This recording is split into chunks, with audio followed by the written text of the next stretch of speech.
She didn't beg. She didn't scream. She just looked at the gun pointed at her face and said, "You're stealing from the wrong man." Three armed men stood in that dimly lit warehouse on the south edge of Chicago, and not one of them moved. Because Brianna Gallagher, all 5'4" of her, in a wrinkled blazer with a coffee stain on the sleeve, was holding a manila folder that could send every one of them to federal prison. She wasn't supposed to be there. She wasn't supposed to know. And she absolutely was not supposed to be standing her ground while the man pointing the weapon at her chest was shaking harder than she was. That was the moment everything changed, not just for her, for all of them. If that had been you, alone, unarmed, facing men who had everything to lose, what would you have done? Before we go any further, if you love stories about ordinary people who turn out to be anything but ordinary, hit that subscribe button right now and ring the bell so you never miss what comes next. Drop a comment telling me what city or country you're watching from. I genuinely want to see how far this story travels. And if this one grabs you, hit that like button. It means more than you know. Now, let's go back to where it all began. The audit was supposed to be routine. That was what Brianna kept telling herself on the drive downtown, her travel mug wedged between her thigh and the car door because the cup holder had broken 6 months ago and she'd never gotten around to fixing it. Small things like that had a way of piling up when you spent most of your waking hours inside spreadsheets. Routine, she repeated silently, merging onto the Dan Ryan Expressway as the Chicago skyline pushed up through the gray November morning. A mid-sized shipping company, some irregularities flagged by an internal comptroller who was probably just covering himself before year-end. 3 days on site, maybe 4. She'd done it 100 times. What she had not done 100 times was walk into a company that turned out to be owned by Lucas Castiglione. She didn't know that when she signed the engagement letter. The client of record was Meridian Logistics Group, a respectable enough name on paper, registered in Delaware, operating out of a polished tower in the West Loop. The name Castiglione appeared exactly nowhere in the documentation her firm had been handed.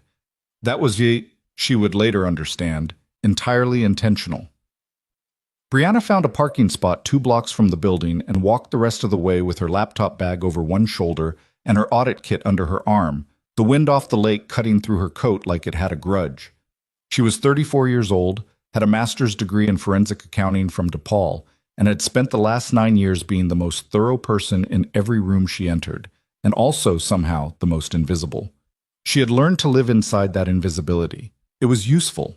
People talked more freely around someone they'd already decided wasn't a threat. The lobby of Meridian's building was the kind of place designed to make you feel slightly underdressed, no matter what you were wearing.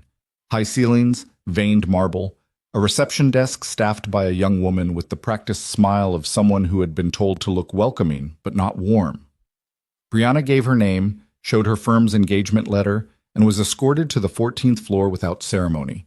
The CFO who met her was a man named Gerald Price, early 50s, silver hair combed with the precision of someone who needed people to believe he had everything under control. He shook her hand once, firmly, and spent the next 10 minutes explaining, with exquisite politeness, that the audit was a formality, that the irregularities were almost certainly a reconciliation timing issue, and that she would find everything in order. Brianna smiled and said she was sure he was right. She was not sure he was right. She was, in fact, already watching the way his left thumb kept pressing against his palm, a self-soothing gesture she recognized from years of sitting across tables from people who had something to hide. They set her up in a small conference room with stacked boxes of documentation and remote access to the accounting system. They brought her coffee without being asked, which she took as a minor form of flattery. Then they left her alone, which was the only thing she'd actually wanted. For the first 2 days, Brianna found exactly what she expected to find. A company with sloppy bookkeeping, some accelerated depreciation that was aggressive but defensible, and the kind of intercompany loan structure that usually meant a creative tax attorney had been involved. Nothing criminal. Possibly nothing even particularly wrong. She started building her preliminary notes and wondering if she'd make it back to her apartment before 8 on Thursday night for the first time in 2 weeks. On the 3rd day, she found the transfers. They were buried, which was the point. Whoever had constructed this had been careful. Rotating vendor names, staggered amounts designed to stay just under reporting thresholds, accounts that ran through 2 shell entities before the money reappeared in what appeared to be a legitimate equipment lease portfolio. Most auditors would have looked at the surface and moved on. Brianna did not move on. She had a habit, developed over years, of pulling on threads that didn't belong, not because she was suspicious by nature, but because loose threads bothered her the way a crooked picture bothers certain people. She couldn't leave the room without straightening it. By 9 o'clock on Thursday night, she had traced $4.7 million. By midnight, she had found 7.2. By 2 in the morning, she had a complete map of a systematic, sophisticated theft that had been running for at least 3 years, executed by someone with detailed knowledge of the company's internal controls and enough access to manipulate records at the source. She sat back in her chair, looked at the screen, and felt the particular chill that came not from fear, but from certainty. She printed everything. She always printed everything. What happened next was her own fault, in a technical sense, though she would argue about this later. She should have locked the documents in her case and called her supervising partner in the morning. That was protocol. That was the sensible, professional, career-preserving thing to do.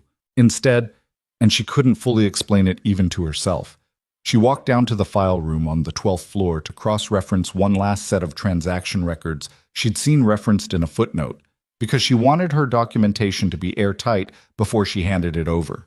She was not supposed to be in that building at 2:30 in the morning. Neither were the 3 men she found in the file room. For a single frozen second, all 4 of them stared at each other. 2 of the men were pulling document boxes from the shelving units. The third was standing near the door and had a weapon. She registered all of this in the time it took her to exhale.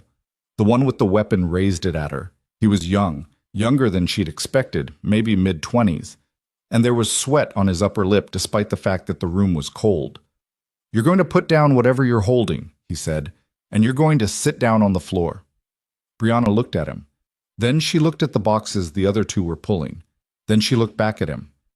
"You're destroying the vendor records," she said. "The ones dated between 2019 and 2022. It wasn't a question. She could see from where she was standing exactly which boxes they'd targeted. The young man's expression shifted from controlled to uncertain in a way that told her everything. He hadn't been expecting her to know what she was looking at. "I said sit down." "You're stealing from the wrong man," Brianna said. Her voice came out steadier than she felt, which surprised her a little. "Whatever Price promised you, whatever he told you about how far this goes, he didn't tell you who actually owns this company. Because if he had, you wouldn't be standing in this building at 2 in the morning trying to burn evidence. You'd be on a plane to somewhere with no extradition treaty." The silence that followed was the kind that happens when the wrong person turns out to know too much.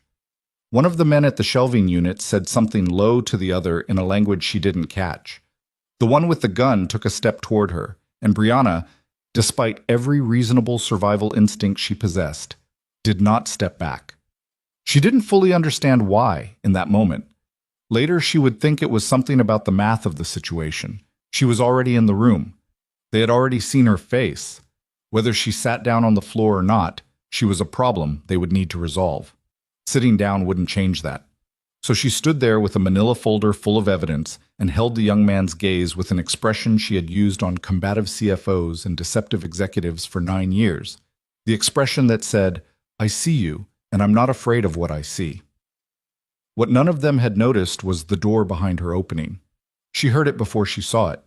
A shift in the air pressure, the faint sound of expensive shoes on tile. And then a voice, quiet in the way that only very powerful or very dangerous men can be quiet. "Put it down." The young man with the gun turned toward the voice. His arm dropped before he'd apparently made the conscious decision to lower it. The other 2 stopped moving entirely. Brianna turned slowly. Lucas Castiglione was not what the financial press photographs suggested. In print, he looked like a man who had been assembled by a committee tasked with producing someone imposing. Broad shoulders, dark eyes, the kind of jaw that photographed well. In person, he was taller than she'd expected and quieter, which was more unsettling than loudness would have been. He was wearing a suit at 2:30 in the morning without looking like he'd put it on recently, which meant either he never slept or he'd been here longer than she realized. He looked at the 3 men in the file room. He looked at the boxes they'd pulled. He looked at the folder in Brianna's hand. He did not look at her the way most men in that world looked at her. The brief dismissive sweep that cataloged her appearance and drew its conclusions. He looked at her like someone who was genuinely trying to understand what he was seeing. You're the auditor, he said. Brianna Gallagher. Yes. You were here at 2 in the morning. I work late. She paused. You do too, apparently. Something shifted in his expression that might have been the very earliest stage of surprise. What's in the folder? 4 years of financial fraud, vendor ghost accounts, falsified purchase orders, a layering scheme running through 2 Delaware entities, and what appears to be roughly $9 million of your money that is currently somewhere other than your company. She held the folder up slightly. I was going to call my partner in the morning, but since you're here. Lucas Castiglione looked at her for a long moment. Then he looked at the 3 men standing frozen among the shelving units. Take them, he said to someone behind him, and 2 men she hadn't even registered entered the room and efficiently removed the situation. Within 4 minutes, Brianna was alone in the file room with Lucas Castiglione and the ringing quiet of a building that had just exhaled something violent. He held out his hand for the folder. She didn't hand it to her immediately. I need to know if you're going to have me driven somewhere remote and dropped, or if you want to actually deal with the fact that your CFO has been stealing from you for at least 3 years. For the second time in 10 minutes, something shifted in his face. Price, he said. Price, she confirmed. He's careful, but not careful enough. Nobody ever is, not if you look long enough. Lucas Castiglione took the folder. He opened it, and she watched him read. Not skim, read. The first 3 pages. His expression didn't change dramatically, but she could see the controlled stillness of a man absorbing information that cost him something. How much? He asked. At minimum 9. Probably closer to 11 when the subsidiary accounts are fully reconciled. I can have a complete figure within 48 hours if your system's access holds. It'll hold. He closed the folder. Why didn't you run? Run where? When he pointed the gun at you. Most people... He stopped. Most people panic, she said. I notice things instead. It's a professional habit. He looked at her again in that same assessing way. What firm are you with? Hargrove and Associates. We were retained through an intermediary. I assume deliberately. Deliberately, he confirmed. He was quiet for a moment. Outside the windows, Chicago was doing its 3 a.m. thing. The lake dark and invisible, the city lights making a haze against the overcast sky. Are you hungry? There's a place on Walker that's open all night. Brianna stared at him. You want to go to breakfast? I want to understand what you found, and I think better when I'm not standing in a file room at 3 in the morning. She thought about it for approximately 4 seconds. She had just spent the better part of a night documenting a multi-million-dollar fraud, been held at gunpoint, and was now being invited to a late-night diner by a man whose name appeared in certain federal monitoring databases she had no business knowing about. I need to get my laptop from the conference room, she said. They sat in a corner booth at a diner that smelled like coffee and old cooking oil, and for the next 2 hours Brianna walked Lucas Castiglione through the architecture of what had been done to him. She didn't soften it. She didn't qualify it with uncertainty she didn't feel.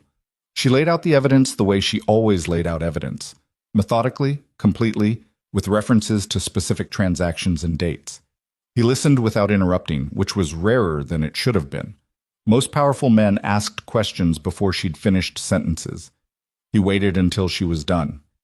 You could have taken this to the FBI, he said. I could have. She wrapped both hands around her coffee cup. I still can. It was a statement, not a threat. She watched him register the difference. What would it take for you not to? He asked. Full cooperation from your organization in supporting the documentation. Access to the records your legal team would normally shield during an investigation. And a direct engagement contract. I'm not doing this through an intermediary who can disappear if things get complicated. Lucas studied her across the booth. The diner was almost empty. A truck driver at the counter, a young couple 2 booths over who weren't talking to each other. A cook scraping the flat top in the back. Ordinary insomniacs in an ordinary Chicago night. You're not afraid of me, he said. It wasn't a question. She answered it anyway. I'm afraid of plenty of things. Right now I'm more focused on being useful. He was quiet for a moment. Then, my CFO had 3 years and unrestricted access. You found it in 3 days. 3 days and 1 bad night, technically. Something in his face shifted.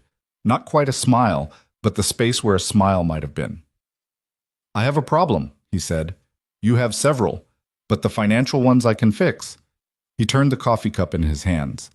Outside, a delivery truck rumbled past. "There's something I want to propose," he said. "Not about the investigation." Brianna felt the particular alertness that came when a conversation took an unexpected turn. "All right. My world has certain requirements." He chose the word carefully. "Appearances matter.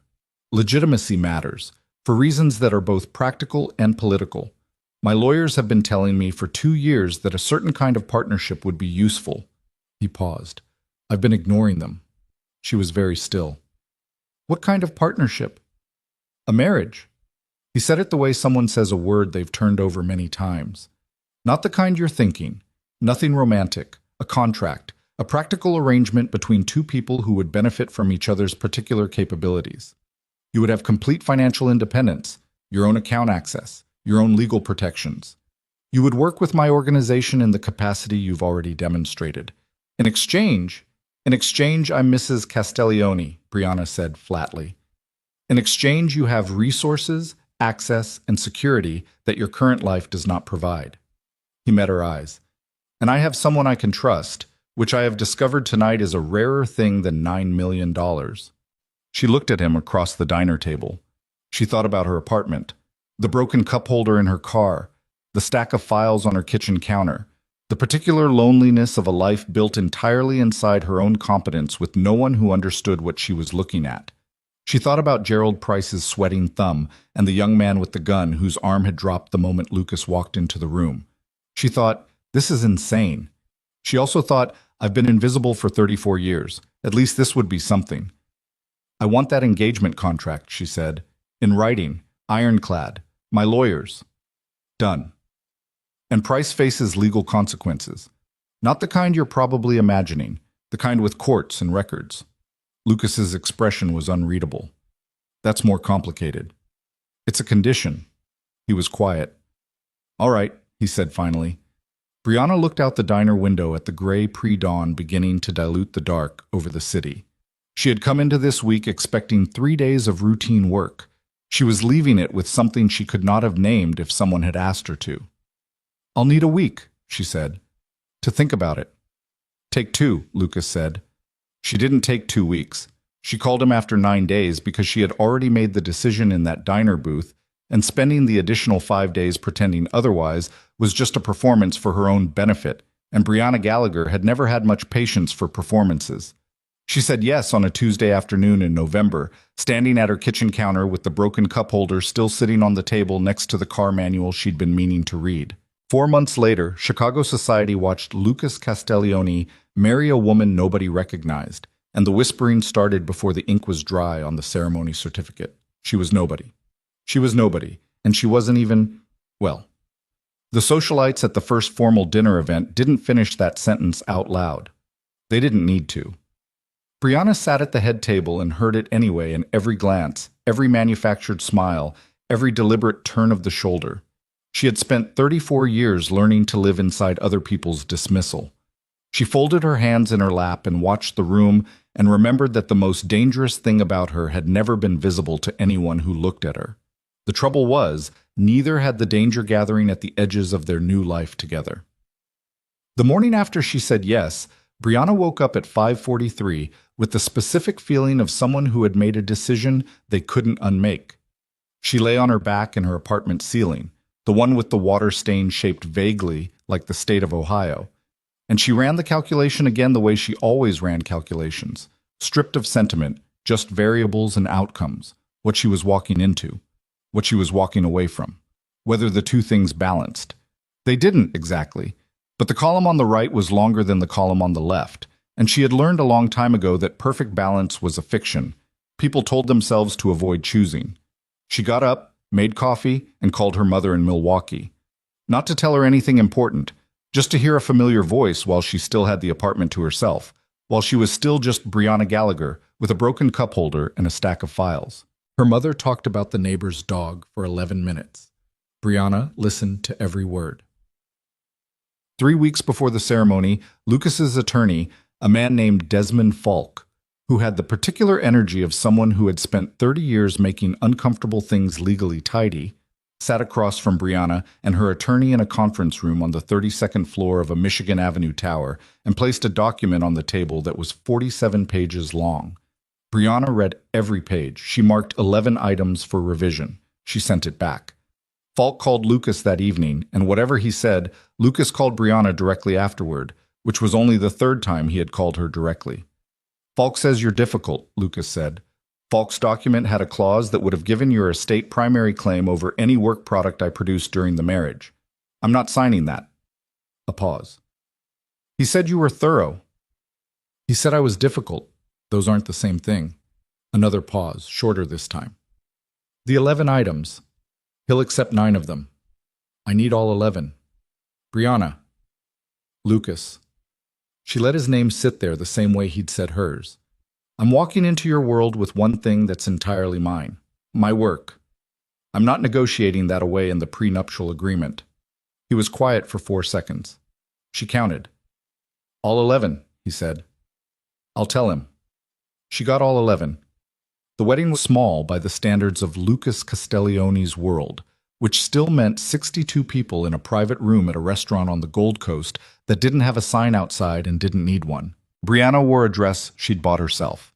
A deep burgundy that her friend Celeste, her only real friend, a public defender who laughed too loud and asked too many questions, had helped her choose over video call.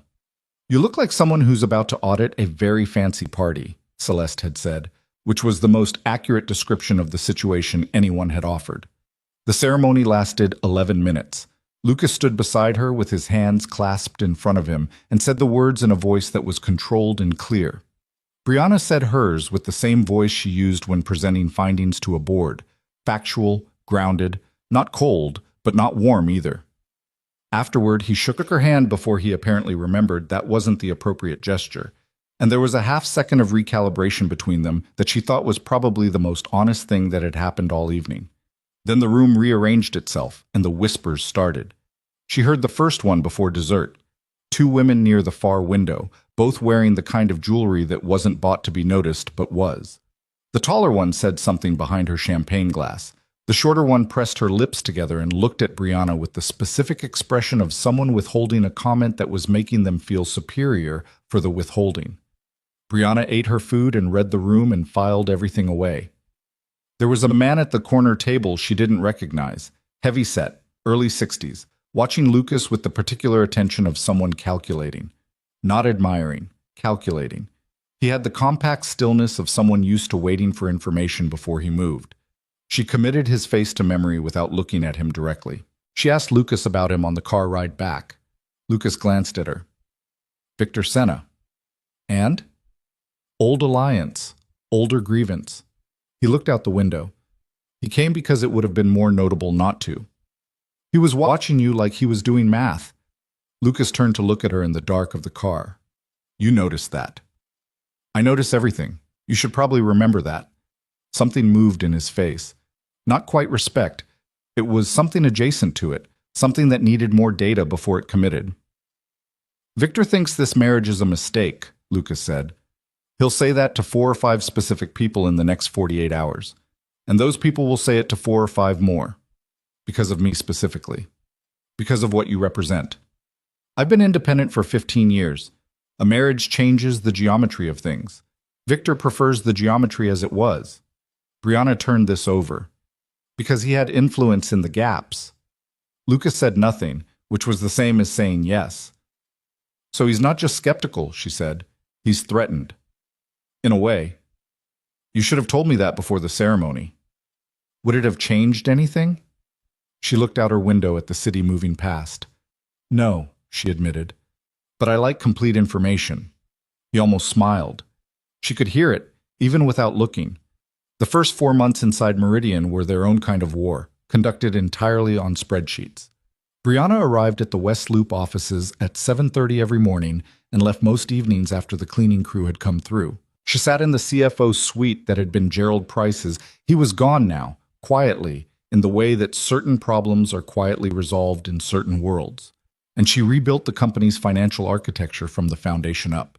She found 2 more layering schemes Price had run through subsidiary accounts. She found a tax shelter that was so aggressively structured it was essentially fraud by another name. She found 3 vendor relationships that existed entirely on paper. She fixed all of it, methodically, completely, without announcement. The first person to notice was a man named Carlo Reyes, who ran Meridian's port operations out of a warehouse office in Calumet City and who had been with the Castiglione organization for 11 years. He called Lucas on a Wednesday morning in February. "Your wife," he said, "just restructured our insurance billing and saved us $42,000 a quarter, without being asked."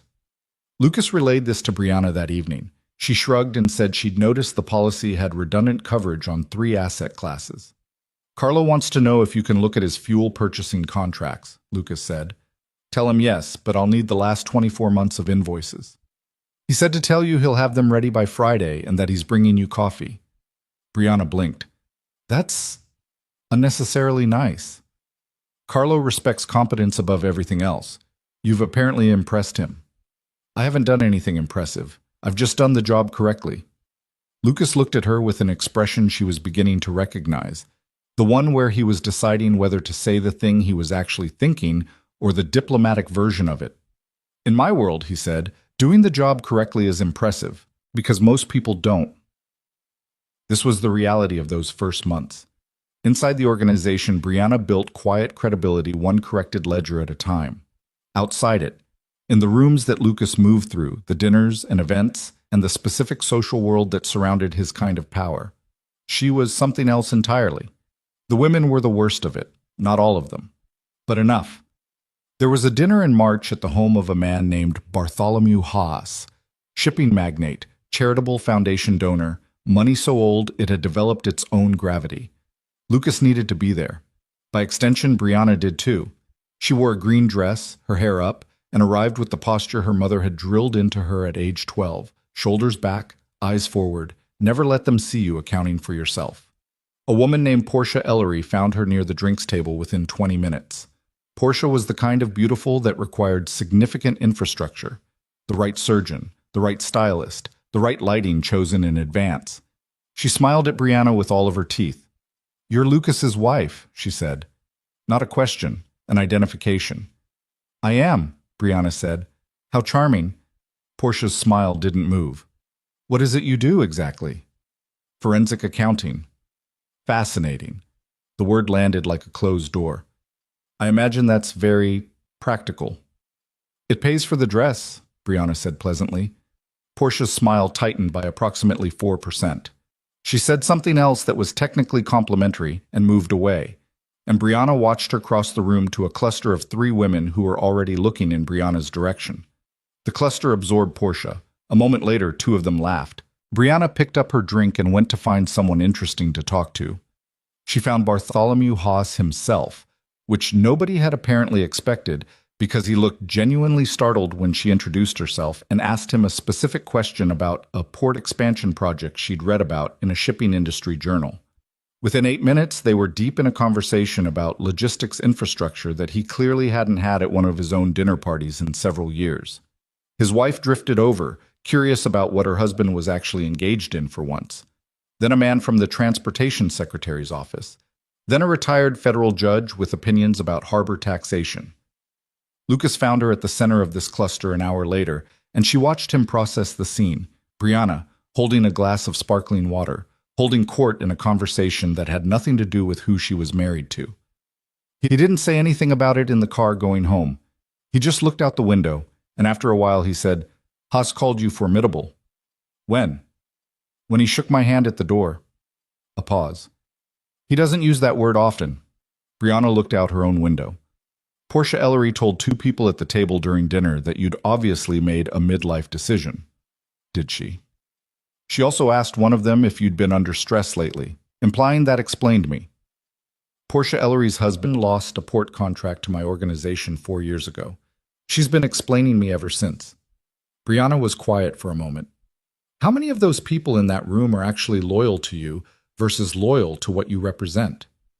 Lucas turned to look at her. It was the kind of question people in his position didn't usually get asked directly. "Fewer than half," he said honestly. "That's what I thought." "Does it worry you?" "It tells me what kind of room I'm in." She adjusted her bag on her lap. "It's useful information." He watched her for another moment, and she could feel the shift in him, something recalibrating. She didn't call attention to it, she just let it settle. The real trouble started in April, though she didn't recognize it as trouble until later. A man named Theo Bassett began showing up at the margins. He was nominally a financial consultant, his own description, printed on an actual business card, which Brianna found faintly audacious. With connections to 3 different families in the Chicago syndicate structure and a reputation, according to Carlo Reyes, who had known him for 15 years, for positioning himself in the spaces between things. Between what things? Brianna asked Carlo one afternoon in the Calumet City warehouse, where she'd been reviewing fuel contract invoices as promised. Between whoever's moving and whoever isn't, Carlo said. He was a stocky man in his late 40s, with the kind of hands that had done real physical labor before they'd started doing administrative work. He looked at her across his cluttered desk. Bassett smells when things are shifting. He shows up when someone's looking for someone else to be standing in the right place. Who's shifting? Carlo rubbed the back of his neck. There's talk. Some of it from Victor Senna's people, some from further out. He paused. Lucas got married. To some people that reads like steadiness. To others it reads like distraction, Brianna said. Vulnerability, Carlo said. He looked at her with something that was neither apologetic nor comfortable. They don't know you. They know I'm here.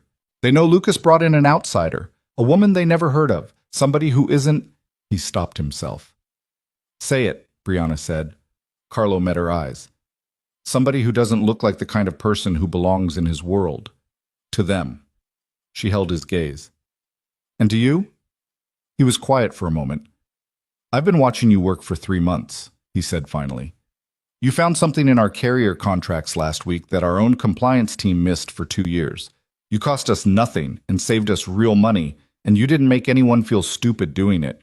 He shrugged one shoulder. I don't care what you look like. I care what you do.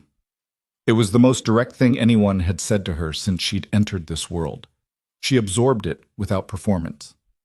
Tell me more about Bassett, she said. What Carlo told her over the next hour assembled into something that made her quiet for the drive back downtown. Theo Bassett had been circling the edges of the Castiglione organization for 6 months, since before the wedding, she noted. He'd had lunch with Victor Senna twice. He'd sat in on a meeting related to a port licensing negotiation that wasn't his to be in. He hadn't done anything actionable. He'd just been present, the way a draft is present before anyone thinks to close the window. She told Lucas that evening. He listened with the particular stillness she'd learned meant he was already aware of part of it. I know about Bassett, he said. Carlo thinks he's positioning. Carlo's right. Lucas was at his desk, the one in the study of the house they'd moved into in Lincoln Park, a building that had more square footage than Brianna had ever lived in, and a kitchen she'd used exactly twice. I've been letting it play out. Why? Because moving against Bassett directly tells Senna that I'm watching, which tells Senna that I'm nervous, which tells everyone who talks to Senna that there's something to be nervous about. She sat in the chair across from the desk. You're letting him move so you can see where he goes. Yes. What if he goes somewhere before you've seen enough? Lucas looked at her steadily. That's the risk. She didn't like that answer. She sat with it anyway. I want access to Bassett's financial records, she said. That's not something you can get legally. I can get enough of it legally to see the shape.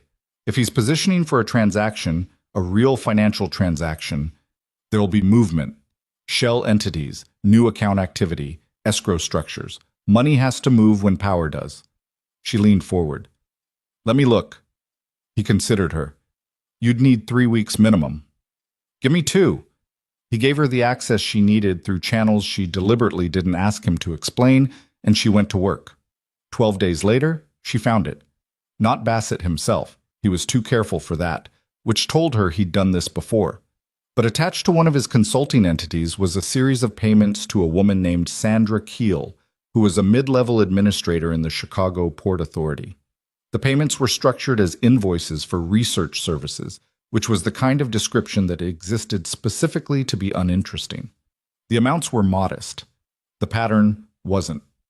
Sandra Keel had access to licensing renewal schedules and confidential applicant information for port terminal leases. The Castiglione organization had 3 terminal lease renewals coming up in the next 14 months. Brianna sat with this for 20 minutes before she took it to Lucas, because she wanted to be sure she wasn't constructing a story. She checked the payment dates against the renewal schedule. She checked Sandra Keel's employment record against the departments with access. She built the complete architecture of what she was seeing before she allowed herself to name it. Then she went to find Lucas. He was in a phone call. She stood in the doorway of the study and held up the printout she was carrying. He looked at it from across the room, then looked at her face and said something brief into the phone and ended the call. She gave him the paper. She watched him read it, watched the stillness in him shift into something harder and colder, the way water shifts when the temperature drops.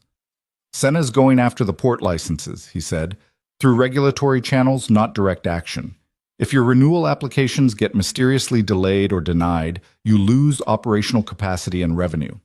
If it happens to more than one terminal, the cash flow damage is significant enough to—" She stopped. "To make the organization look vulnerable," Lucas finished. "And when an organization looks vulnerable in this city, other parties move." She sat down. "Bassett isn't the threat. He's the mechanism. The threat is whoever's funding Senna's side of this." Lucas put the paper down. He rubbed his jaw with one hand, a gesture she'd never seen from him before. It was the gesture of someone carrying more weight than they were showing. "That goes beyond Senna," he said. "Yes. That's a consortium, multiple parties. At minimum 3 based on the financial scale. You'd need significant capital to build a competing licensing position while simultaneously undermining the existing one." She paused. "Lucas? Who stands to absorb the terminal contracts if your renewals fail?" He was very still. "Haas," he said. She felt the answer land before he said it. "Bartholomew Haas. He's been expanding his port footprint for 2 years. I thought it was organic growth." A pause. His people were at that licensing board meeting in February. The room was quiet except for the distant sound of traffic and the particular silence of a house that was too large for 2 people who hadn't fully figured out how to share space. Brianna thought about the dinner at Haas's home, the conversation about port infrastructure that had drawn such an engaged crowd. The way Haas had looked at her, genuinely engaged, she'd thought. She re-examined the memory now with different information and saw the shape of it differently. "I was getting information," she said. "Probably.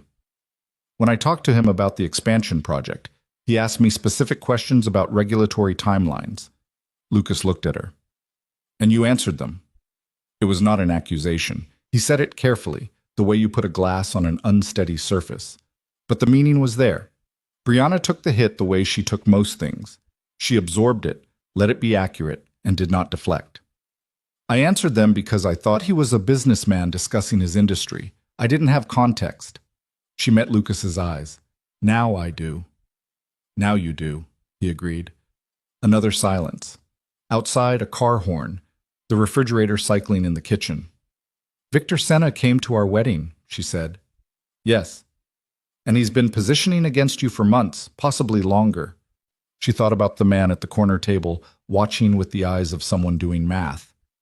"He didn't come because social decorum required it. No. He came to look at me." She said it flatly. "To assess what you'd brought in." Lucas didn't confirm it verbally. He didn't need to. Brianna stood up. She walked to the window that looked out over the street, where a couple was walking a dog past a parked delivery van, the small, normal traffic of a Tuesday evening. Her own reflection looked back at her from the glass. The green of her sweater, the lines of her face, the woman who had spent 34 years being underestimated. She turned back to the room. "They think I'm a liability," she said. "Senna does. Haas does. Whoever's backing them does. Yes. They're moving against you partly because of me. They're moving against me because they see an opportunity. You're part of what made it look like an opportunity to them." He said it without gentleness, but also without blame, and she appreciated the honesty more than she would have appreciated the softer version. They looked at this marriage and they saw a distraction, a man who'd made an emotional decision. "Did you?" she asked. "Make an emotional decision?" He looked at her for a long moment. "No," he said. "I made a calculated one." "So did I." She came back toward the desk. "Then let's calculate." What followed over the next 6 weeks was a different kind of war from the one she'd been fighting inside the company's books. More lateral, more dependent on reading people rather than numbers, and considerably less comfortable. Brianna continued her work on the organization's financial infrastructure while simultaneously building a map of the Haas-Senna financial connection. Lucas fed her information through Carlo and 2 other men she came to trust in the limited way she trusted most people, which meant she trusted their competence more than their loyalty and planned accordingly. She found the first shell company in early May, a Wyoming LLC registered in 2021 with a registered agent whose address also appeared in a Bassett Consulting invoice from 18 months prior. She found the second in the Caymans inside a trust structure that had the fingerprints of a particular law firm she recognized from a previous audit that had nothing to do with this case. She found the third by accident, following a thread in a real estate transaction that looked unrelated until it wasn't. She was building a map. She wasn't sure yet what to do with it. That was the part Lucas hadn't told her, and she hadn't asked. The dinner party where everything changed happened on a Tuesday evening in late May, at the home of a woman named Eleanor Voss, who was, as Brianna understood it, a kind of social infrastructure in Chicago's upper layers, the person who arranged the rooms where actual decisions got made. Lucas had not wanted to go. He went because refusing would have signaled the kind of nervousness that would be immediately interpreted and redistributed. They arrived at 8. By 8:40, Brianna knew something was wrong. It was in the configuration of the room, who was standing with whom, the geometry of conversations, the specific positioning of Victor Senna and a man she didn't recognize near the bar at the far end. She had developed, over months of attending these events, a functional read of social dynamics that had nothing to do with charm and everything to do with pattern recognition. Tonight's pattern was wrong. She found Lucas near the French doors to the garden. "Who's the man with Senna?" she said quietly, standing beside him and looking out at the garden so they appeared to be having a private spousal conversation about nothing. "Where?" "Bar. Left of center. Gray suit. He's been watching your back for 20 minutes. Lucas turned slightly, refilled his glass from a passing server as cover. "Marco Pellini," he said. He's not from Chicago." The way he said it told her the rest. "How far out does this go?" she asked. "Further than I knew 3 months ago." "Further than you've told me?" A pause. "Yes." She absorbed this without showing it. "How long have you known?" 2 weeks. She thought about that. 2 weeks during which he had continued their nightly strategy conversations without mentioning it. She understood why. Compartmentalization was protective, and she was still, in some fundamental way, an unknown variable in his calculus. She didn't like it, but she understood it. "Tell me now," she said. He looked out at the garden, a small fountain, old stone, the sound of other conversations like weather at a distance. "There's a group," he said. "Senna is the Chicago piece. Haas is the financial piece. Pellini represents a third interest. He manages certain port operations on the East Coast. Combined, they have enough reach to make the licensing challenge stick and enough capital to absorb my contracts once they fail." He paused. "They've been building this for 18 months. Before we were married. Before we were married. So this isn't about me," she said. "No," Lucas said. "You came in at the end of something that started before you existed in my life. But your presence changed their calculation." He looked at her. "They moved the timeline, because of us." Brianna kept her eyes on the garden. Inside her chest, something that was not quite fear and not quite anger was doing a very specific thing. It was organizing itself, categorizing, finding its logical place in the structure of what she knew. "They moved faster because they thought I made you weaker," she said. "Yes." "So we have less time than you'd planned for." "Yes." She was quiet for a moment. Across the room, she could feel Pellini's attention on Lucas's back without looking directly at it. "There's something I haven't told you either," she said. Now Lucas looked at her. "The third shell entity I found last week. The one in the Cayman structure." She kept her voice completely level. "I traced the beneficial ownership 2 days ago. It's not Haas." A pause. "Who is it?" "Eleanor Voss," Brianna said. "The woman whose house we're standing in right now." The silence that followed lasted only 2 seconds. But inside those 2 seconds, Brianna watched Lucas Castiglione, a man who had spent 20 years controlling rooms and reading situations, go completely, absolutely still. Then someone touched Lucas's arm from behind, and they both turned, and Eleanor Voss herself was standing there with a smile that showed every one of her teeth and none of what was behind them. "Lucas," she said warmly, "and Brianna, I'm so glad you both could make it tonight." She looked at Brianna with the precise social warmth of someone who had decided long ago that warmth was the best weapon. "I've been so looking forward to getting to know you better." Brianna looked at Eleanor Voss, this woman who had funded the mechanism designed to dismantle her husband's organization, who was standing in her own home smiling like a hostess at a charity luncheon. And she felt the particular clarity that came when the last piece of a pattern locked into place. "Likewise," Brianna said, and smiled back with every professional muscle she had. And under the smile, very quietly, the part of her that her father had built in the woods of northern Wisconsin 30 years ago opened one eye and began to pay a different kind of attention. The drive home from Eleanor Voss's house took 22 minutes. Neither of them spoke for 19 of them. Lucas drove, which he rarely did when they attended events together. There was usually a driver, a man named Pavel, who asked no questions and remembered nothing. Tonight Lucas had sent Pavel home at 7 and taken the keys himself, and Brianna hadn't asked why at the time. Now she understood. He'd known, on some level, that tonight might produce a conversation that couldn't happen in front of anyone. She watched the city move past her window. The late May night was warm enough that people were still out. Couples on sidewalks, a group of young men outside a bar, a woman walking fast with her head down and her phone pressed to her ear. All of it ordinary. All of it completely outside the thing that was happening inside this car. At the 19th minute, Lucas said, "How certain are you?" "About Voss?" It wasn't a question. "Certain enough that I spent 2 days checking it from 3 different angles before I said it out loud." The Cayman structure. The beneficial ownership traces through a nominee director in Nassau to a trust administered by a firm called Whitmore Fiduciary Services.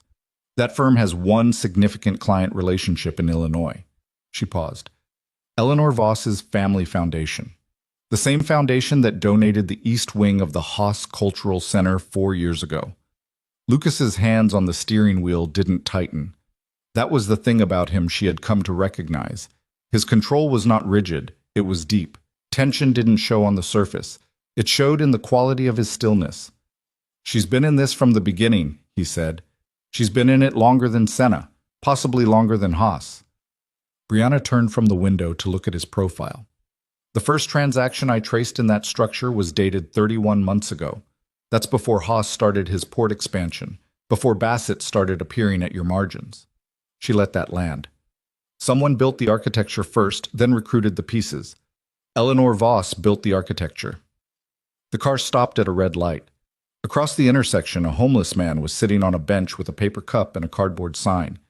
Lucas looked at him for the 3 seconds the light held red, and Brianna had the strange, sideways thought that she had no idea what Lucas Castiglione looked like when he was genuinely afraid.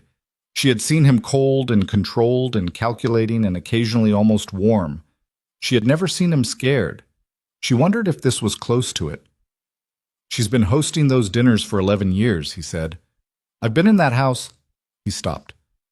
40, 50 times. Yes. Brianna said it quietly. She knew your schedule, your relationships, your pressure points. She knew who was loyal and who was holding out. She's been collecting information in that dining room for years, and nobody counted it as intelligence because it came wrapped in good wine and hostess gifts. The light changed. Lucas drove. When they got home, he went directly to the study and closed the door. Brianna went to the kitchen and made tea she didn't want, because she needed to do something with her hands, while her mind ran the full inventory of what they were now facing. Eleanor Voss was not a peripheral figure. She was the connective tissue, the person who knew everyone, who moved between worlds without friction, who had spent a decade positioning herself as socially indispensable, while simultaneously building a financial structure designed to hollow out the Castiglione organization from below.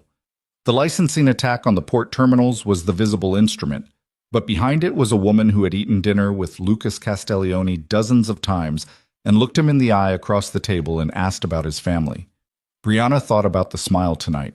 Every one of her teeth, none of what was behind them. She stood at the kitchen counter until the tea went cold. Then she went to the study door and knocked twice and pushed it open without waiting. Lucas was on the phone. He looked at her and held up 2 fingers. 2 minutes, and she nodded and sat in the chair across from his desk and waited.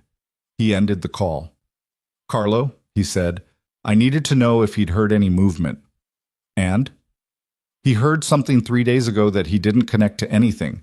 A conversation at the Calumet facility. A man he didn't recognize asking questions about the terminal renewal schedule. Specific questions. Dates, filing deadlines, the name of the licensing officer at the Port Authority." Sandra Keel. Brianna heard the connection close. "They're ready to move," she said. "The licensing challenge. They're not positioning anymore. They're about to file. Within the next 30 days, Carlo thinks, based on the questions." 30 days. She ran the math. The terminal renewals were staggered. The first one came up in 11 months, but the filing window for a competing application opened in 6 weeks. If someone filed a competing application with evidence of regulatory irregularities, even manufactured evidence, the renewal process would freeze. An investigation would take months, and during those months, the financial pressure on the organization would begin. "They don't need to win the licensing challenge," she said. "They just need it to drag long enough to create a cash flow problem. Long enough for the organization to look unstable. Long enough for the people who are currently neutral to start considering their options." Lucas leaned back in his chair. "Long enough for Pellini's people to make offers on the terminal contracts before the dust settles. How much runway do you have if the renewals freeze?" 14 months at current operating capacity before it starts to hurt." He paused. 11 if the insurance restructuring I approved last quarter turns out to be more complex than projected." Brianna had done the insurance restructuring. She looked at him. "I can accelerate the completion on that. 30 days. He nodded. "One less variable. There were still too many. I need everything you have on the Voss financial structure," he said. "Everything, not summaries. I'll have it ready by tomorrow morning." He looked at her across the desk. In the lamplight of the study, she could see the fatigue he was carrying. Not physical, but the kind that came from recalibrating everything you thought you knew about your situation. "I vetted that woman," he said. It was the closest thing to self-recrimination she'd ever heard from him. 11 years ago, when I first came into her social orbit, I had her checked. Finances, associations, history. 11 years is a long time to build a cover, Brianna said. And she's smart. She built it in layers. The foundation work is legitimate. The charitable giving, the cultural donations, they're real and they're substantial. Nobody was going to dig through a woman's philanthropic record looking for a financial attack mechanism. I should have. Maybe. She held his gaze. But this isn't useful right now. He looked at her for a moment, then he nodded once sharply. What do you need? They worked until 3 in the morning. The plan they built was not elegant. Elegance required time, and time was the one resource being actively stolen from them. What they built instead was functional and aggressive, a financial countermeasure aimed at undermining the licensing challenge before it could be filed, combined with a documentation strategy that would expose the Voss-Haas-Senna structure to enough regulatory scrutiny that pursuing the attack would cost them more than abandoning it. It required 2 things Brianna wasn't certain they had. It required that her documentation of the shell company structure was complete enough to be legally actionable. And it required that no one inside the Castiglione organization was feeding information to the other side. That second requirement kept her awake after Lucas finally went to sleep at 4 in the morning. She lay on her side in the dark of the bedroom they shared in the technical sense. They slept in the same room now, a development that had happened gradually and practically rather than romantically. And she ran through the list. Carlo Reyes. She trusted his competence and his loyalty to Lucas in the way you trusted a load-bearing wall, not because you'd tested it recently, but because it had been holding weight for 11 years and showed no signs of cracking. Desmond Falk, Lucas's attorney. Careful, transactional. Loyal to Lucas's interests because his own interests were tied to them. Low risk, but not zero risk. Pavel, the driver. Saw too much and said nothing, which could mean loyalty, or could mean he was keeping a ledger for someone else. The rest of Lucas's inner circle she knew less well. There were 4 men who reported directly to him in the operational structure. She She'd met them, read them, formed impressions she hadn't fully tested. Any of them could be a conduit. She didn't know that. She didn't know that they weren't. She thought about Eleanor Voss building her architecture for 31 months. She thought about the specific questions the unidentified man had asked at the Calumet facility 3 days ago.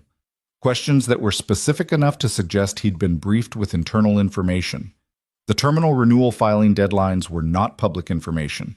They were internal operational details. She was still turning this over when she fell asleep sometime after 5. She woke at 7:15 to the sound of Lucas's phone ringing in the other room. She heard him answer it, heard the specific clipped tone that meant the call was not good news.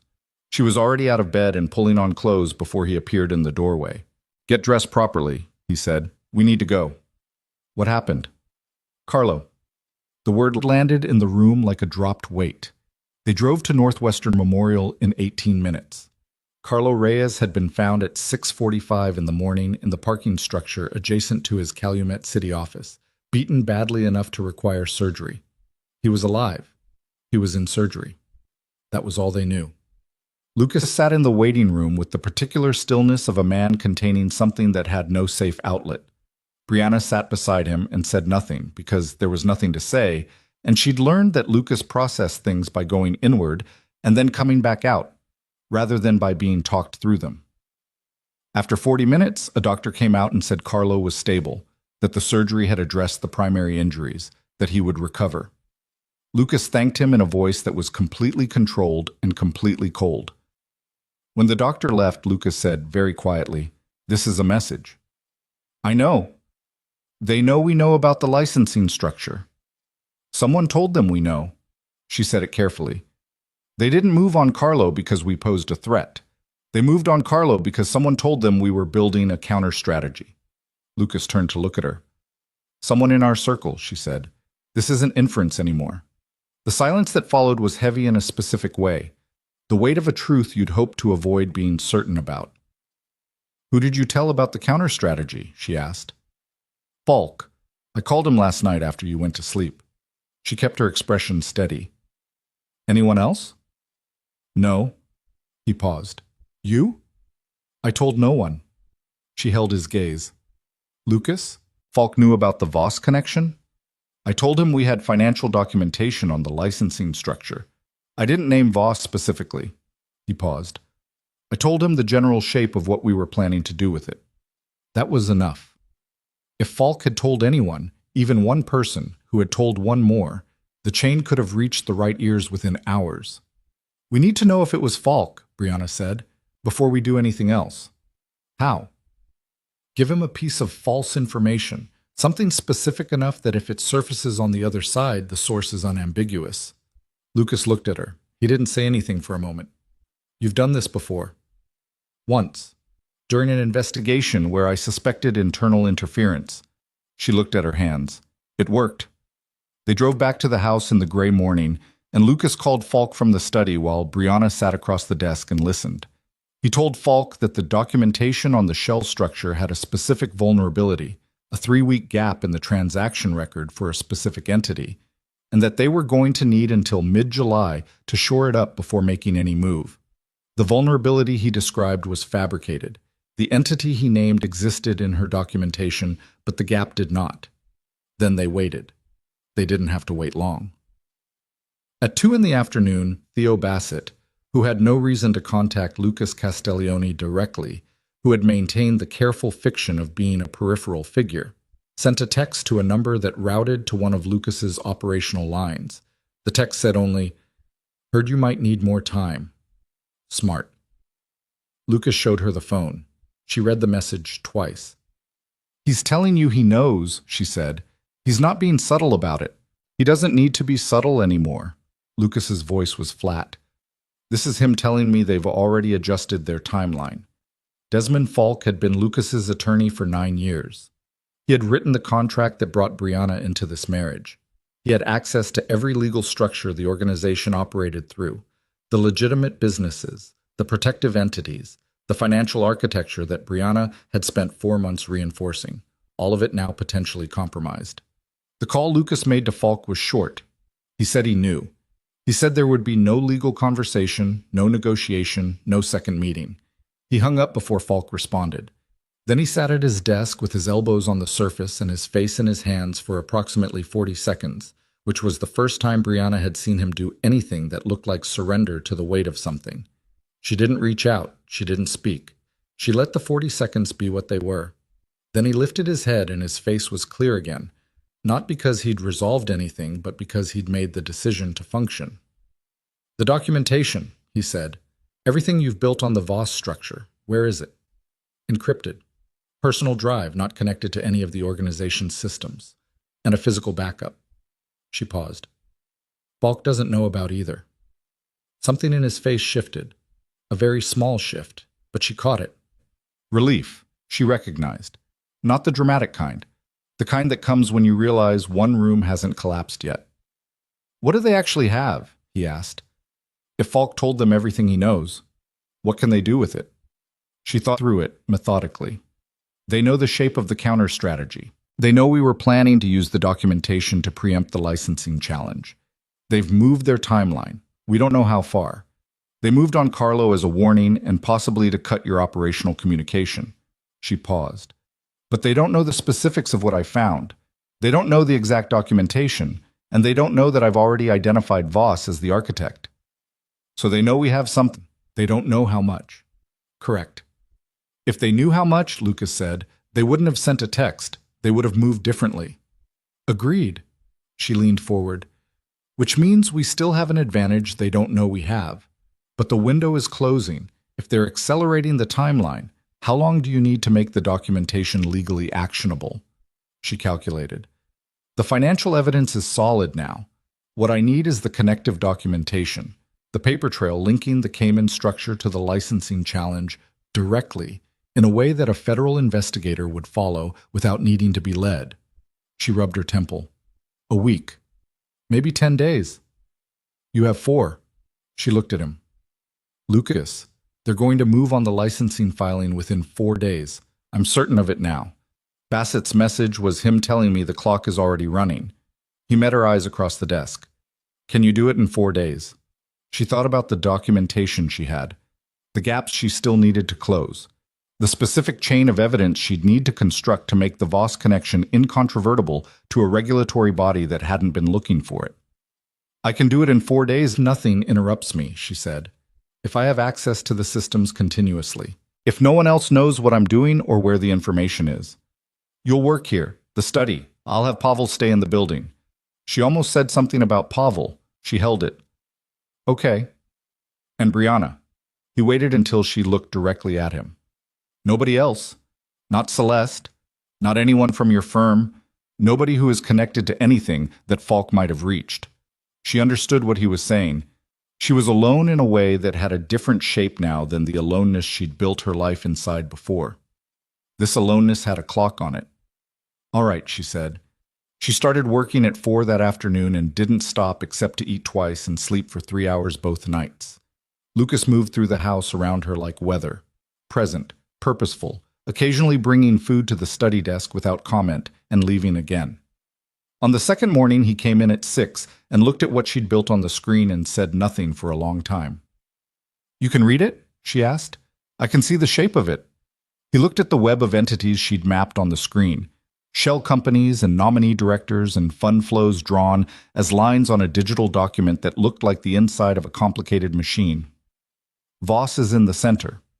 "Voss is in the center," she confirmed. "Every piece of financing for the licensing attack runs through or connects back to her structure. Haas provides the strategic cover and the legitimate business rationale. Senna provides the Chicago political access. Pellini provides the East Coast operational capacity that makes the asset transfer possible once the terminals are freed up." She pointed to the screen. "But the money is Voss. Without her capital, this doesn't work." How did she fund it? 11 years of legitimate foundation income invested through a series of offshore structures until the beneficial ownership became nearly impossible to trace. She's been patient. She's been very patient. Brianna paused. Whoever she learned this from taught her well. She said it neutrally. She wasn't implying anything, but she watched Lucas's face. "Her husband," he said after a moment. "Robert Voss." He died 7 years ago, before my time. A pause. He was in a different kind of business. What kind? The kind that doesn't have a corporate filing. Brianna looked at him. She learned it from him. Probably everything she knows, Lucas said. And then she went legitimate after he died, or appeared to. Built the foundation, the social presence, the philanthropy, and kept the skills. And waited, Brianna said, for the right target. For me, Lucas said, not with vanity, with the precise understanding of someone who had just seen the complete picture. Why you specifically, Brianna asked. After all this time, why? Because I took something that was his. He said it quietly. Before I knew he existed, before I understood what I was taking. He moved to the window. The terminal lease that anchors my Calumet operation.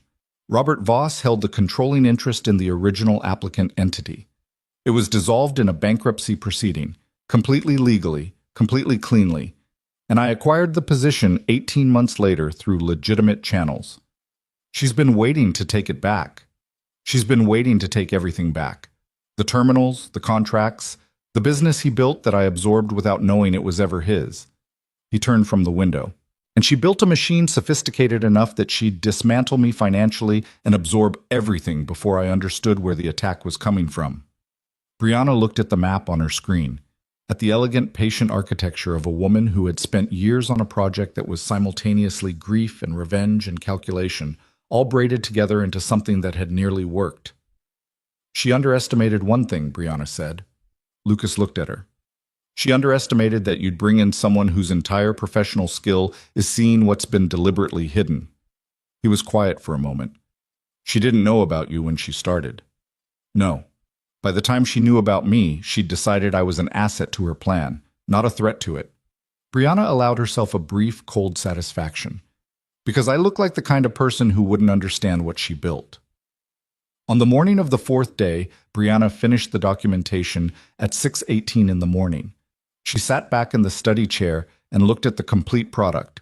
12 months of financial intelligence, 3 days of intensive construction, a complete and legally coherent map of a conspiracy that would have destroyed everything Lucas had built. She called Lucas in.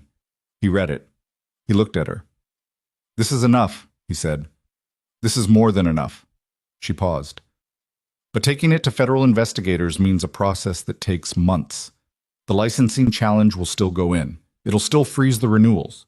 We stop the larger attack, but the immediate damage happens anyway." He nodded. "I know." "Is there another way to use this?" He was quiet.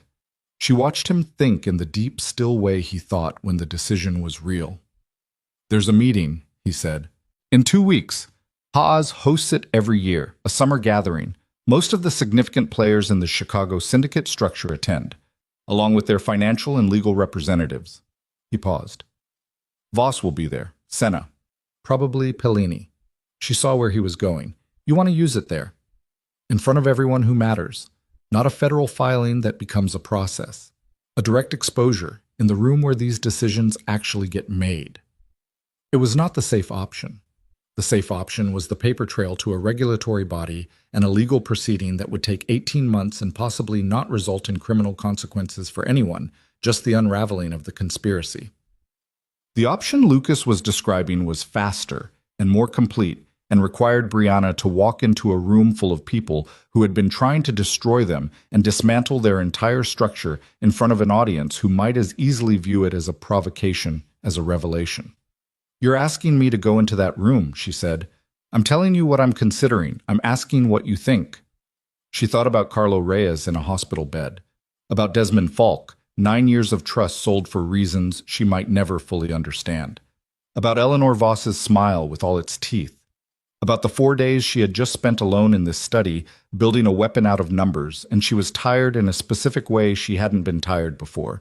Not physically, but in some deeper register, the kind of tired that came from holding weight for too long without being sure the structure underneath would hold. She thought about the first night in that file room, the gun pointed at her chest, the steadiness she'd felt that she still hadn't fully explained. The filing window for the licensing challenge opens before that. 4 days from now, he said. "Yes." She looked at him across the desk. "So the challenge goes in. The renewals freeze. We absorb the opening damage. And then we end it, he said. She breathed out slowly. I'll need to expand the documentation. For a room presentation rather than a regulatory submission, the format needs to be Brianna. He stopped her. His voice had something different in it, something she hadn't heard from him before that she took a moment to identify. You've been in this room for 4 days. You've built something that... He paused, and she recognized that he was unused to the particular sentence he was trying to finish. This is not what I thought you were when I sat across from you in that diner. She looked at him. What did you think I was? Competent, he said. Smart, unusual. Someone who would be useful and trustworthy in specific, bounded ways. He held her gaze.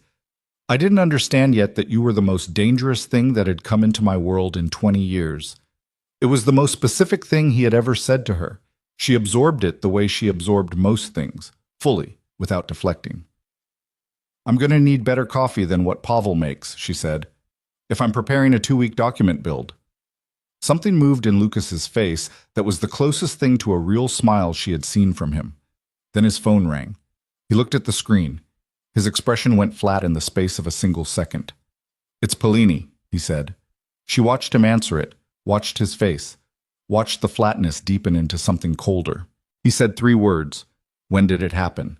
And then he listened for 90 seconds without speaking, and she counted every one of them, reading his face the way she read balance sheets, looking for the number that didn't belong, the entry that indicated catastrophe. He ended the call. The lake house, he said.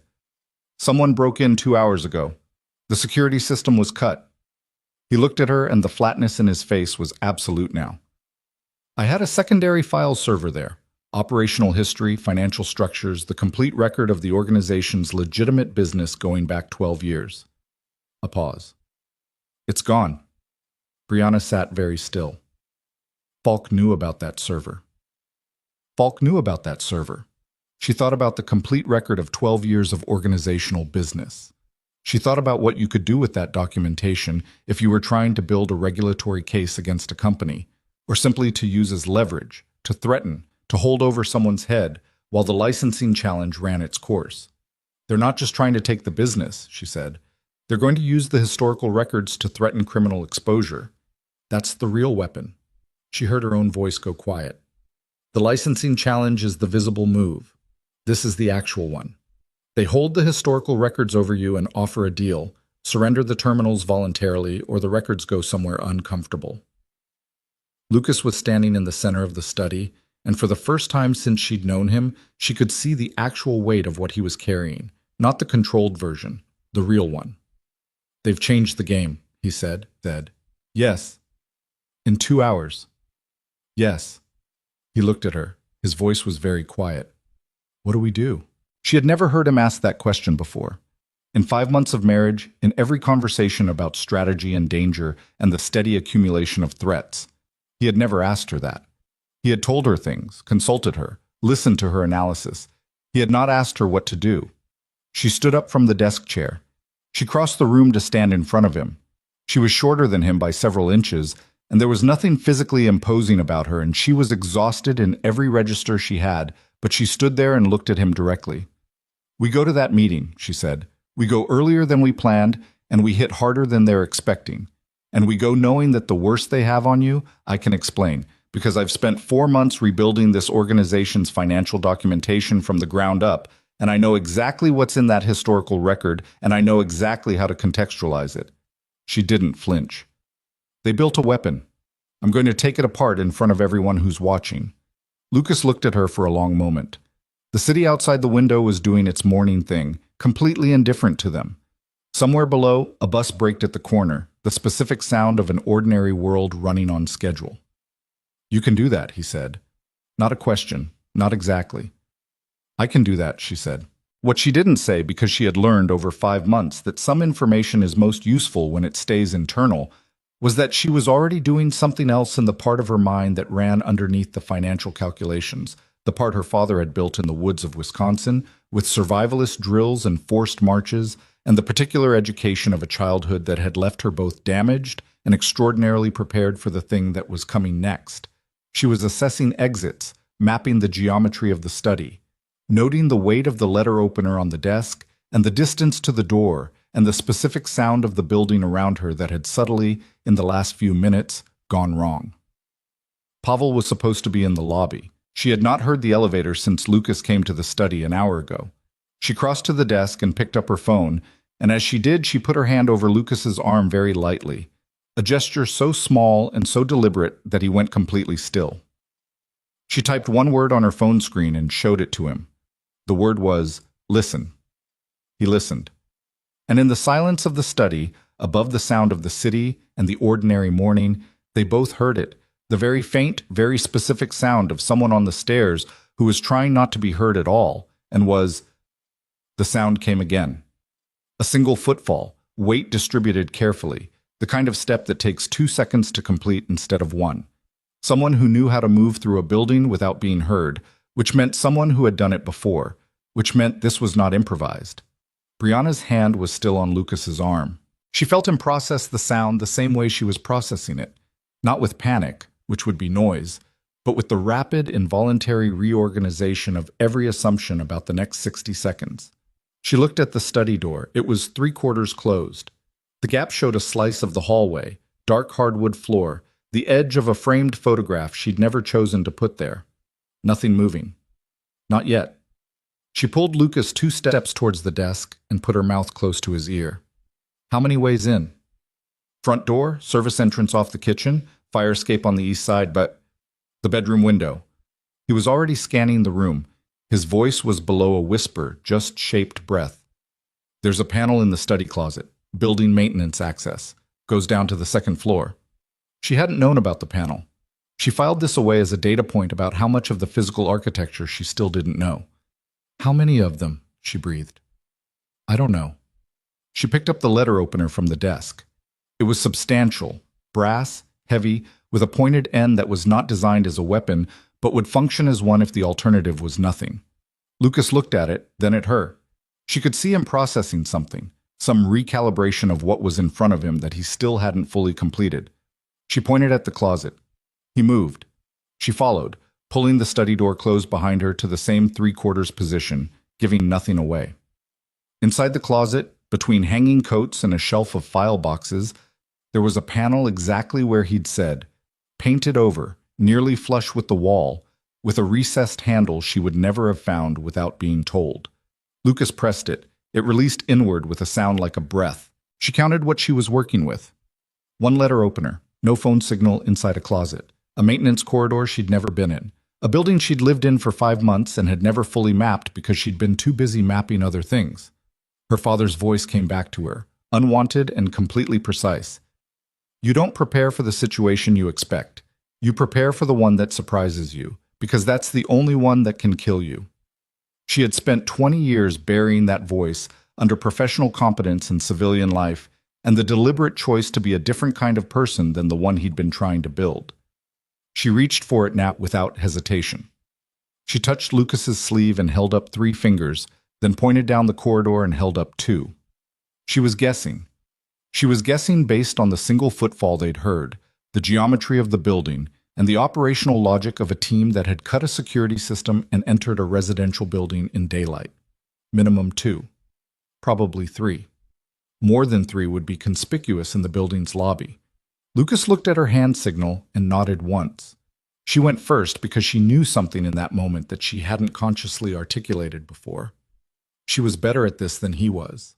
Not in the ways that mattered in his world, not in the boardrooms and the negotiations and the long chess game of alliances and influence, but in this specific physical, immediate thing. Her body remembered what her mind had tried to forget. The maintenance corridor was narrow and smelled like dust and electrical conduit. A single work light on the far end cast everything in a gray-yellow that was better than darkness and worse than real light. She moved through it with her weight on the balls of her feet, and her breathing controlled the way she'd been taught to control it. Not held, which turned into pressure and noise, but low and slow, in through the nose, out through the mouth, keep the diaphragm loose. Behind her, she could hear Lucas matching her pace. He was not bad at this. He was not trained for it the way she was, but he had the physical discipline of a man who understood that control of the body was a form of power, and he moved quietly enough. They reached the end of the corridor. A door, standard handle, no lock. She put her ear to it. Silence on the other side, but the particular silence of a space that had air moving through it from somewhere, a door or window open that hadn't been opened before. She held up a fist. Lucas stopped. She thought about the building's layout. This corridor accessed the second floor, the level below the study, above the main living area. If she went through this door, she'd be in the second floor hallway, which led to the secondary staircase and the bedroom, and two rooms they mostly used for storage. The kitchen was one floor down. The front entrance was two floors down. If she were running a three-person entry on this building, she would put one on the main staircase, one in the kitchen blocking the service exit, and one moving upward toward the primary target location, the study, where Lucas's operational files were, where they'd last been seen, which meant the footfall they'd heard was the advanced person. The other two were already at their positions. She turned to Lucas and held up 3 fingers, then pointed down through the floor to indicate the lower level. He understood. He nodded. She opened the door. The second floor hallway was empty. She moved through it fast and low, covering the distance to the secondary staircase in 8 steps, and she heard him behind her, and then she heard something else, a creak on the main staircase, a different weight and rhythm than the earlier sound, and closer. She didn't run. Running was noise, and noise was information given to people who shouldn't have it. She moved to the staircase landing and looked down. He was on the 3rd step from the top. Late 30s, compact build, wearing the specific kind of unremarkable clothing designed not to be described afterward. Dark pants, dark jacket. He was looking up at the study door, not down at the staircase. His right hand was at his side, and she could see the shape of what was in it. She didn't think. Thinking was for before. This was the after. She went down the first 2 steps in one movement, and she hit him from above and behind, left arm across his throat, her weight coming down on his back. And she drove him into the wall of the staircase hard enough that his weapon hand hit the plaster, and the gun, it was a gun, she registered it as it clattered off the step, went down 3 stairs and stopped. He was stronger than her. That was simple physics, and she'd known it before she moved. She had approximately 4 seconds before his strength advantage reorganized itself into a position she couldn't hold. She used them. She shifted her weight, drew her knee into the back of his leg, and as he buckled, she pulled the letter opener and put the point of it against the side of his throat where the pulse was. Not puncturing, just present, just enough pressure that he understood it was there and what it meant. He went still. She was breathing hard. Her hands were steady. She was somewhat surprised by both of these things. Lucas came down behind her and picked up the gun from the step without being asked. He checked it with the practiced efficiency of someone who had grown up around firearms and held it pointed at the floor with the safety off. The man against the wall said nothing. He was processing. She could feel his pulse against the letter opener. Elevated, but controlled. He was trained too. "How many?" she said. Her voice came out lower than she expected, rougher. "In this building right now." Nothing. She applied slightly more pressure, not enough to break the skin, enough to make the alternative concrete. 2, he said. The word came out tight. "Below." "Where below?" "Kitchen and the front." Lucas met her eyes over the man's shoulder. 2 more. They were in the middle of the building with the exits covered and 1 man down. "Who sent you?" Lucas said. The man said nothing. His jaw was set in the particular way of someone who had been told that silence was their only safe option, regardless of what happened to them, which meant whoever had sent them was more frightening than what was happening right now. Brianna filed that information. She looked at Lucas. She looked at the gun in his hand. She thought about the kitchen exit and the front entrance and the specific geography of the floors below them, and she made a calculation that had very little margin for error. "The service entrance in the kitchen opens into the alley," she said. "If they're covering it from inside, the alley is clear." She kept her voice low. "If we can get past the kitchen, there's one in the kitchen." "There's 1 person in the kitchen." She met his eyes. "And I know where the knives are." Lucas stared at her for 1 full second. She watched him decide something about her in that second, something he'd been approaching for months and hadn't quite landed on until now. "I'll take the kitchen," he said. "I'll take the front." She looked down at the man under her. "We need him quiet." Lucas solved that problem with the same efficiency he solved most problems, and 2 minutes later they were moving down the main staircase, Lucas toward the kitchen and Brianna toward the entry level, and the building was still around them, and outside the city was going about its morning with complete indifference to what was happening on the inside of this particular address. She heard the kitchen. It was brief. There was a crash, something ceramic, a cabinet or a plate, and a single sharp sound that was impact and not a gunshot, and then silence, and she kept moving because the silence meant Lucas was handling it. The front entry was a marble-floored space at the base of the main staircase, with a double door that opened onto the front steps and the street. There was a man standing to the left of the door with his back to the wall, watching the staircase with the patience of someone who had been told to wait and expected to wait longer. He saw her at the same moment she saw him. She was already moving. He was bigger than the man on the staircase, much bigger. He covered the distance between them in 2 strides, and she went under his first reach, which was the only option available, and she came up inside his arms and put her elbow into his solar plexus with every pound she had behind it. He bent forward, and she stepped back, and he straightened up faster than she'd expected, because he was trained and because pain, for trained people, is just information, not a stop command. He hit her. It wasn't a clean hit, she was moving when it landed, but it caught the left side of her face and snapped her head sideways, and she went into the wall, and the wall was harder than it looked. White light in her peripheral vision. The particular ringing that meant the impact had been real. She stayed on her feet. She was not sure how. He came forward again, and she did the only thing available, which was to make him wrong about where she was going to be. She dropped instead of retreating, came down to her knees on the marble floor, and swept his legs at the ankle. Not a skilled technique, barely a technique at all, just a desperation application of leverage. And he went down sideways, and his head hit the marble with a sound she felt in her back teeth. He didn't get up. She knelt on the floor for 3 seconds, breathing. Her face was radiating pain from the left cheekbone down. She put her hand to it and felt the heat and the specific tenderness that meant swelling was already starting. Lucas appeared at the base of the staircase. He looked at her on the floor. He looked at the man who wasn't moving. He looked at her face. "You're bleeding," he said. "I know." She tested her cheek with 2 fingers. "Small cut. It's fine." She got to her feet. Her legs were steadier than they had any right to be. "We need to go," he said. "Now. If these 3 came here, whoever sent them knows the address. They know everything Falk knew." She was already moving toward the door. "We can't come back here." "I know." "The documentation, you have it." She patted her jacket. The encrypted drive was in the inside pocket where she'd put it 4 days ago and hadn't moved it since. Physical backup was at a location she hadn't told anyone. Not Lucas, not Carlo, not a single person who had any connection to the world currently trying to dismantle them. A safe deposit box at a bank in Evanston, under a name she'd used professionally 7 years ago before she'd changed firms.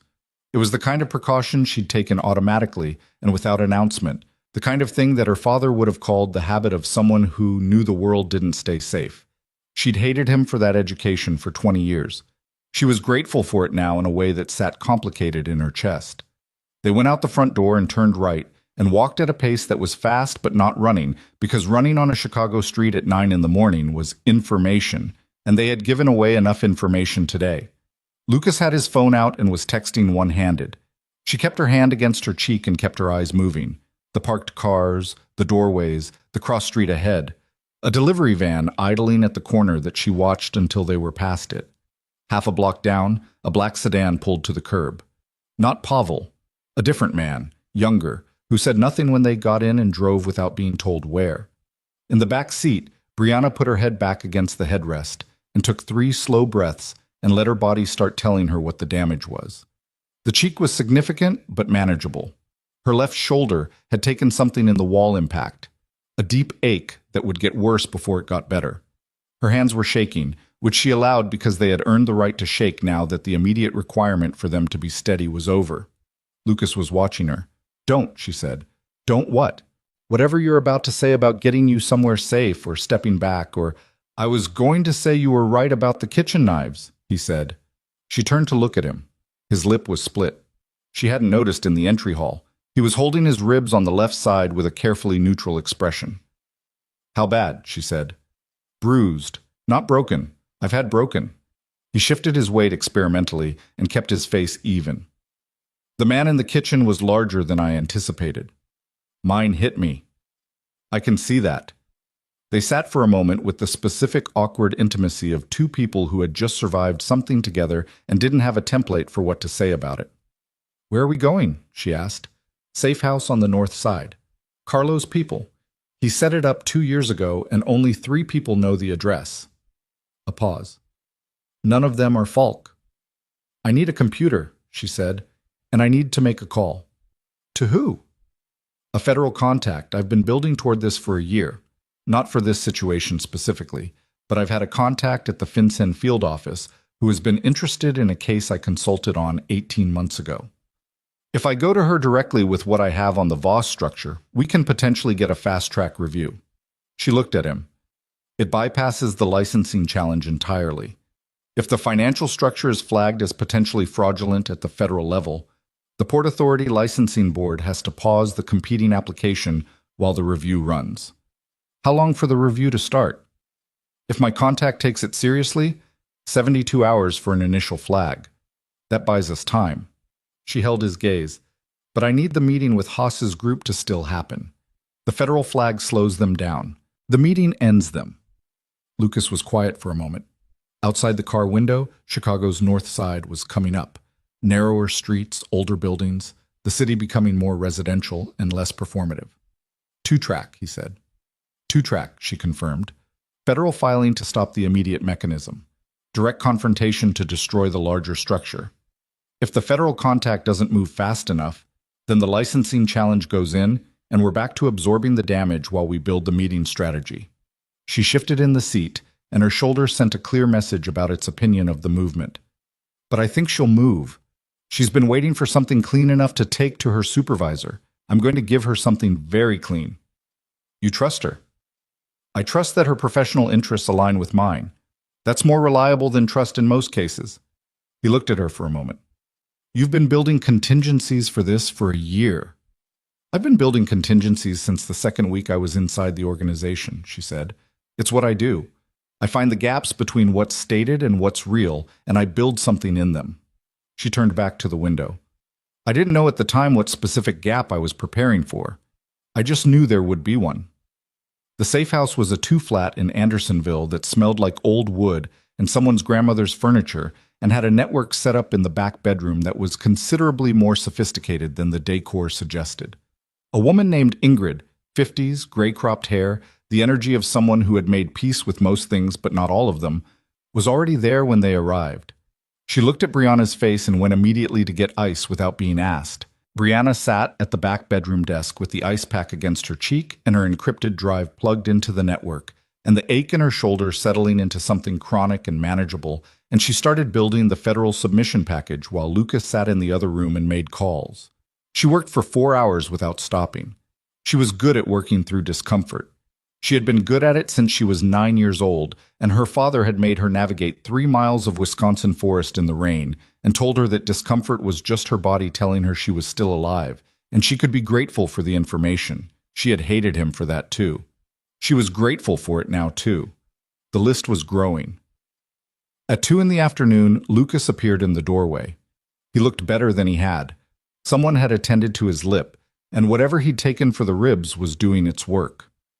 "Haas's summer meeting," he said. "I've confirmed I'm attending." She looked up from the screen. "When?" 8 days. She nodded. "The federal submission will be ready in 3 hours. I'm going to call my contact tonight." "There's something else." He came into the room and closed the door behind him, which he did when the information was contained.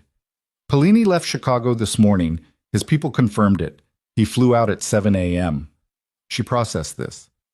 "He's not running. Running would mean burning his position here, and he hasn't done that."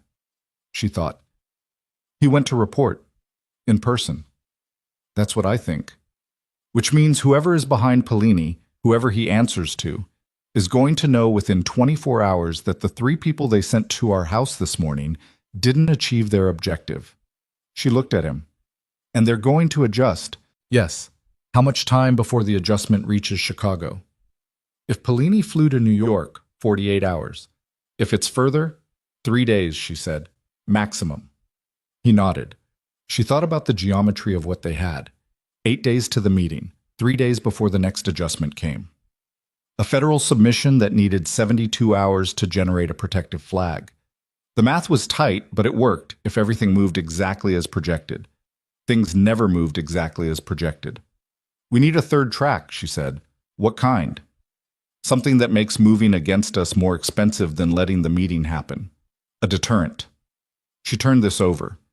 If the documentation on the Voss structure were to be held by a third party, someone completely outside this world, with instructions to release it to specific media contacts if something happened to either of us within the next 30 days, a dead man's switch, a deterrent, she repeated.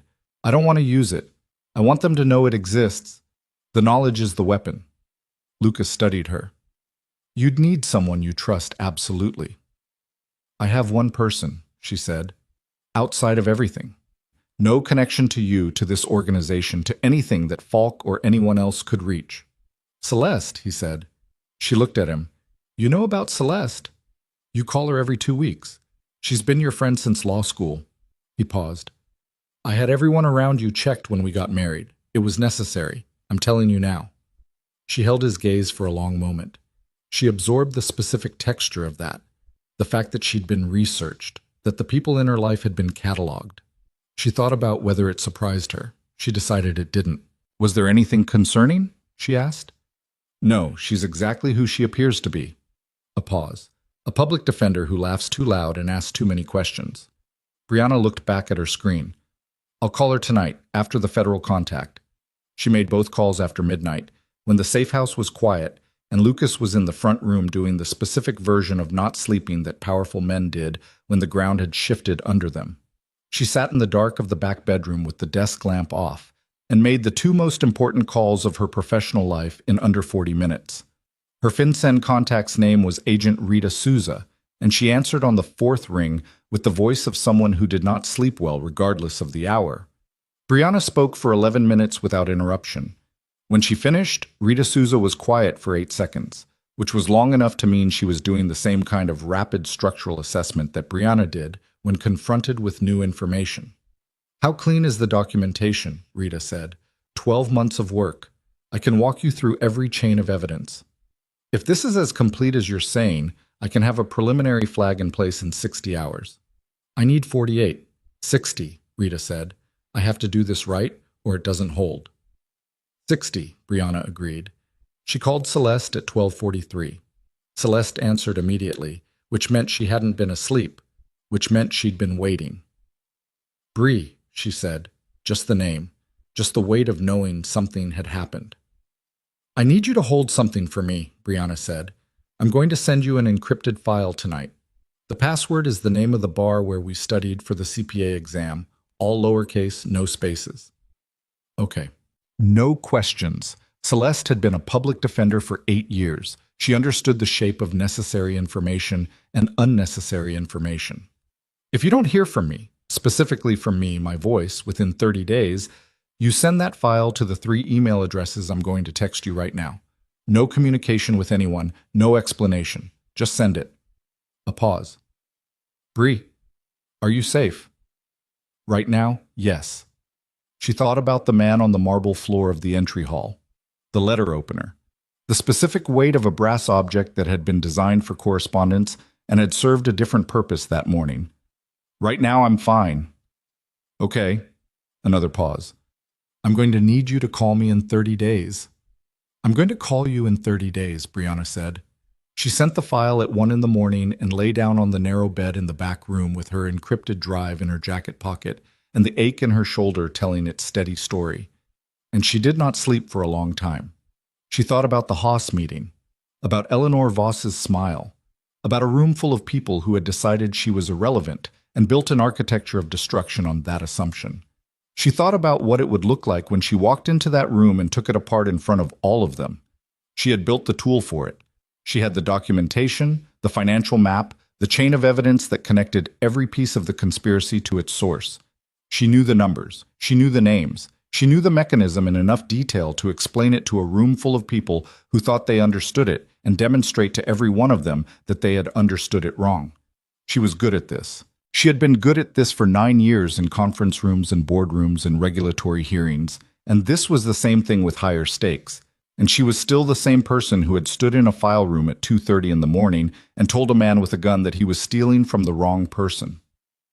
At 3 in the morning, Lucas pushed the door open and stood in the doorway.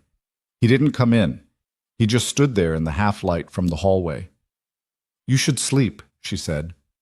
"So should you." "I will." He was quiet for a moment, then, "Are you afraid?" She thought about the honest answer. "Yes," she said, "but it's the useful kind." He nodded. He started to pull the door closed. "Lucas." She sat up. In the dark, she could see the outline of him, the set of his shoulders, the particular posture of a man who was carrying something he hadn't set down. "When this is over, I want to renegotiate the contract." He went very still. "In what direction?" She thought about the diner at 3 in the morning, the calculation she'd made across a sticky table with a cold cup of coffee, the column on the right being longer than the column on the left. The 5 months of watching a man she'd agreed to a practical arrangement with turn out to be someone she respected in the specific, unsentimental way she respected things that were genuinely excellent at what they did. "I haven't decided yet," she said, "but I want the option." In the dark of the doorway, something shifted in his posture. Just slightly. Just enough. "The option is yours," he said. "It's been yours." He pulled the door closed.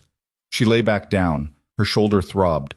Her cheek had swollen to the point where she could feel the pressure of it without touching it. Outside the Andersonville safe house, Chicago was doing its 4 a.m. thing, quieter than any other hour, the city briefly and unconvincingly pretending it was somewhere smaller and less relentless. She thought about 8 days. 8 days to the meeting at which Eleanor Voss would walk into a room expecting to watch Lucas Castiglione manage a controlled defeat, and would instead find Brianna Gallagher standing at the center of it with 12 months of documentation and the particular expression she used when she had finished reviewing the numbers, and was about to explain to a room full of powerful people exactly what had been done and exactly who had done it. She thought about the look on their faces when they understood that the woman they'd dismissed as an embarrassing mistake had been the most dangerous person in their proximity since the day she'd walked into their world. She fell asleep at 4:15 with that image in her mind and her hand flat on the pocket where the drive was, and whatever she dreamed, she didn't remember it when she woke up at 6 to the sound of Lucas's voice in the next room, low and urgent, saying a name she didn't recognize into the phone, and the specific tone of his voice, not controlled, not cold, but something closer to raw, told her before she was fully awake that something had changed again, something had shifted again, and the 8 days she'd been counting on had just... She was already sitting up before he finished the sentence in the other room. Not because she'd heard the words, the door was closed and his voice was low, but because of the quality of the silence between his words, the specific texture of a man who was absorbing a blow and refusing to let it show in his breathing. She had learned that silence over 5 months the way you learn the sound of a building settling, not by paying attention to it, but by living inside it until the wrong version was unmistakable. She pulled on her jacket, checked that the drive was in the pocket, and opened the door. Lucas was standing at the window with his phone at his side, not pressed to his ear anymore, just held loosely in his hand the way you hold something when the call has ended and the information is still reorganizing itself in your chest. The early morning light coming through the Andersonville window was gray and flat, and made everything look like the first draft of itself. "Tell me," she said. He turned from the window. His face was doing the controlled thing, but underneath it something was working that she hadn't seen before. "Carlo is awake," he said. She waited. That was not the thing that had changed his voice. "He told me something." Lucas looked at the phone in his hand, then set it on the table beside him. "The man who came to the Calumet facility 3 days ago, asking about the terminal renewal schedules." A pause that had weight in it. Carlo recognized him this morning when his head was clearer. He'd seen him before. She still waited. "At our wedding," Lucas said. "He was one of Falk's associates, a junior attorney. He's been with Falk's firm for 6 years. He looked at her. "Which means Falk has been in contact with the other side for at least 3 days before I called him with the false information, possibly much longer." Brianna absorbed this. The lake house. Falk had a key for legal document storage. I gave it to him 4 years ago. She thought about the timeline. Falk had given them the terminal renewal deadlines. Falk had given them the counter strategy. Falk had given them the lake house. Everything that had moved against them in the past week had moved with the specific accuracy of someone who had been handed a map. "How long?" she said. "How long has he been feeding them?" "I don't know." The two words sat in the room with the particular flatness of a man who was confronting something he should have seen and hadn't. "A year. Maybe longer. Since before the wedding." "Possibly." She thought about the 47-page contract, the 11 items she'd fought for, Falk accepting all 11 on Lucas's direction. She thought about whether any of those 11 items had been used against them. She ran through the contract terms in her memory.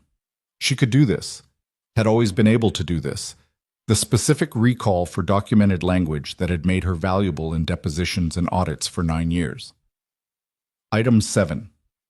The clause she'd insisted on that gave her independent access to the organization's financial records without requiring Lucas's co-authorization for each request. She had used that clause 43 times in 5 months.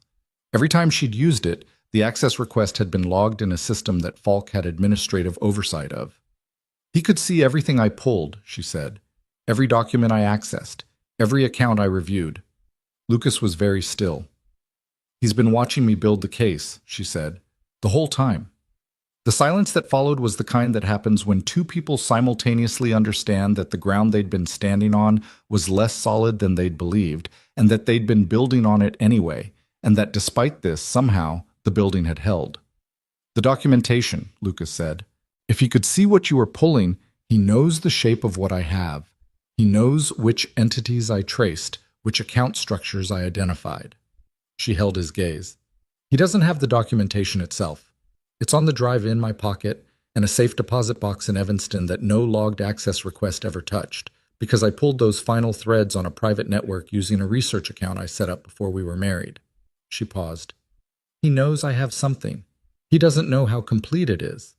She watched him take that in, watched the very small recalibration in his posture that meant he was breathing again in the real sense.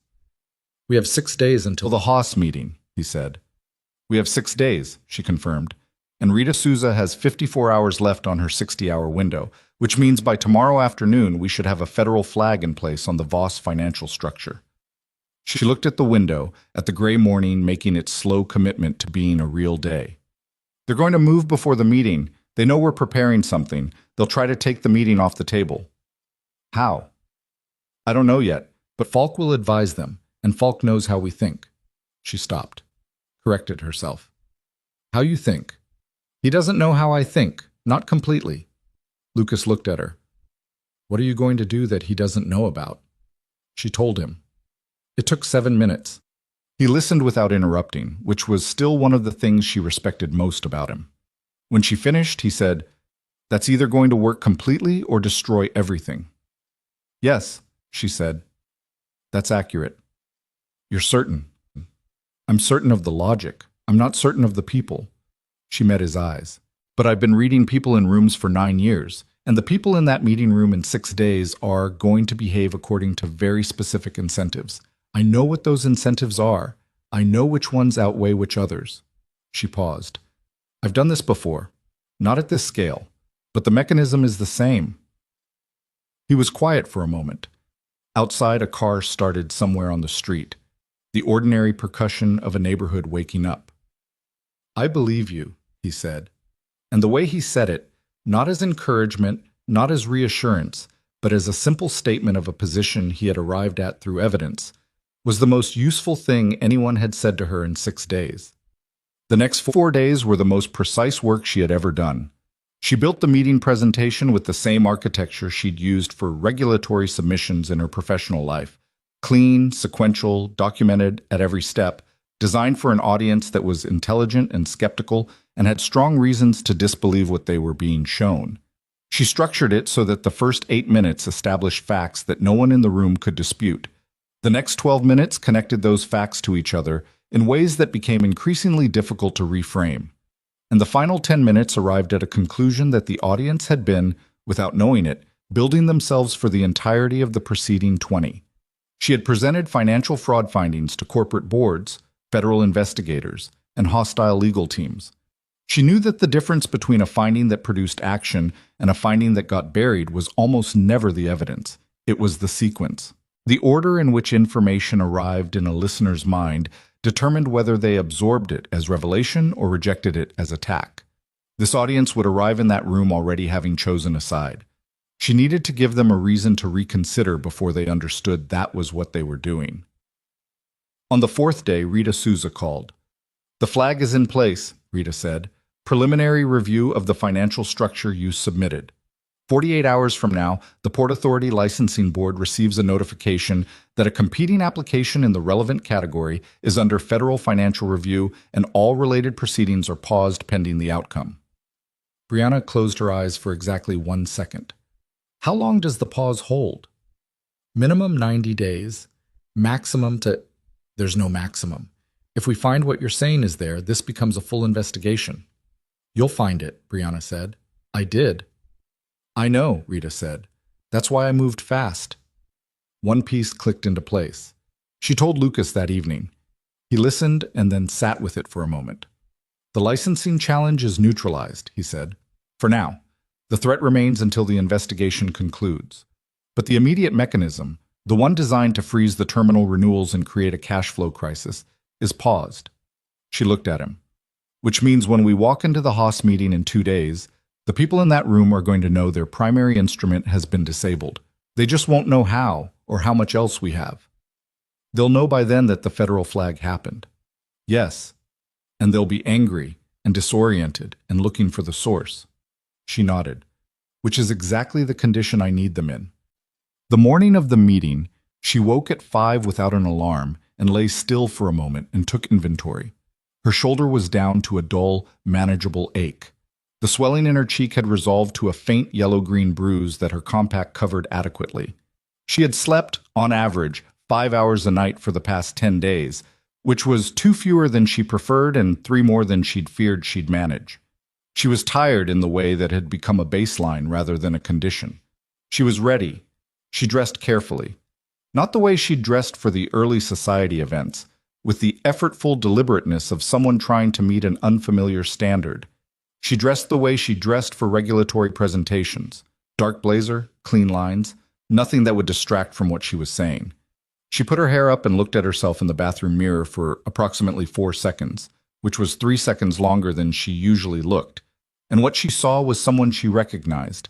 Not the woman Chicago's social world had decided she was. Not the woman her father had tried to build.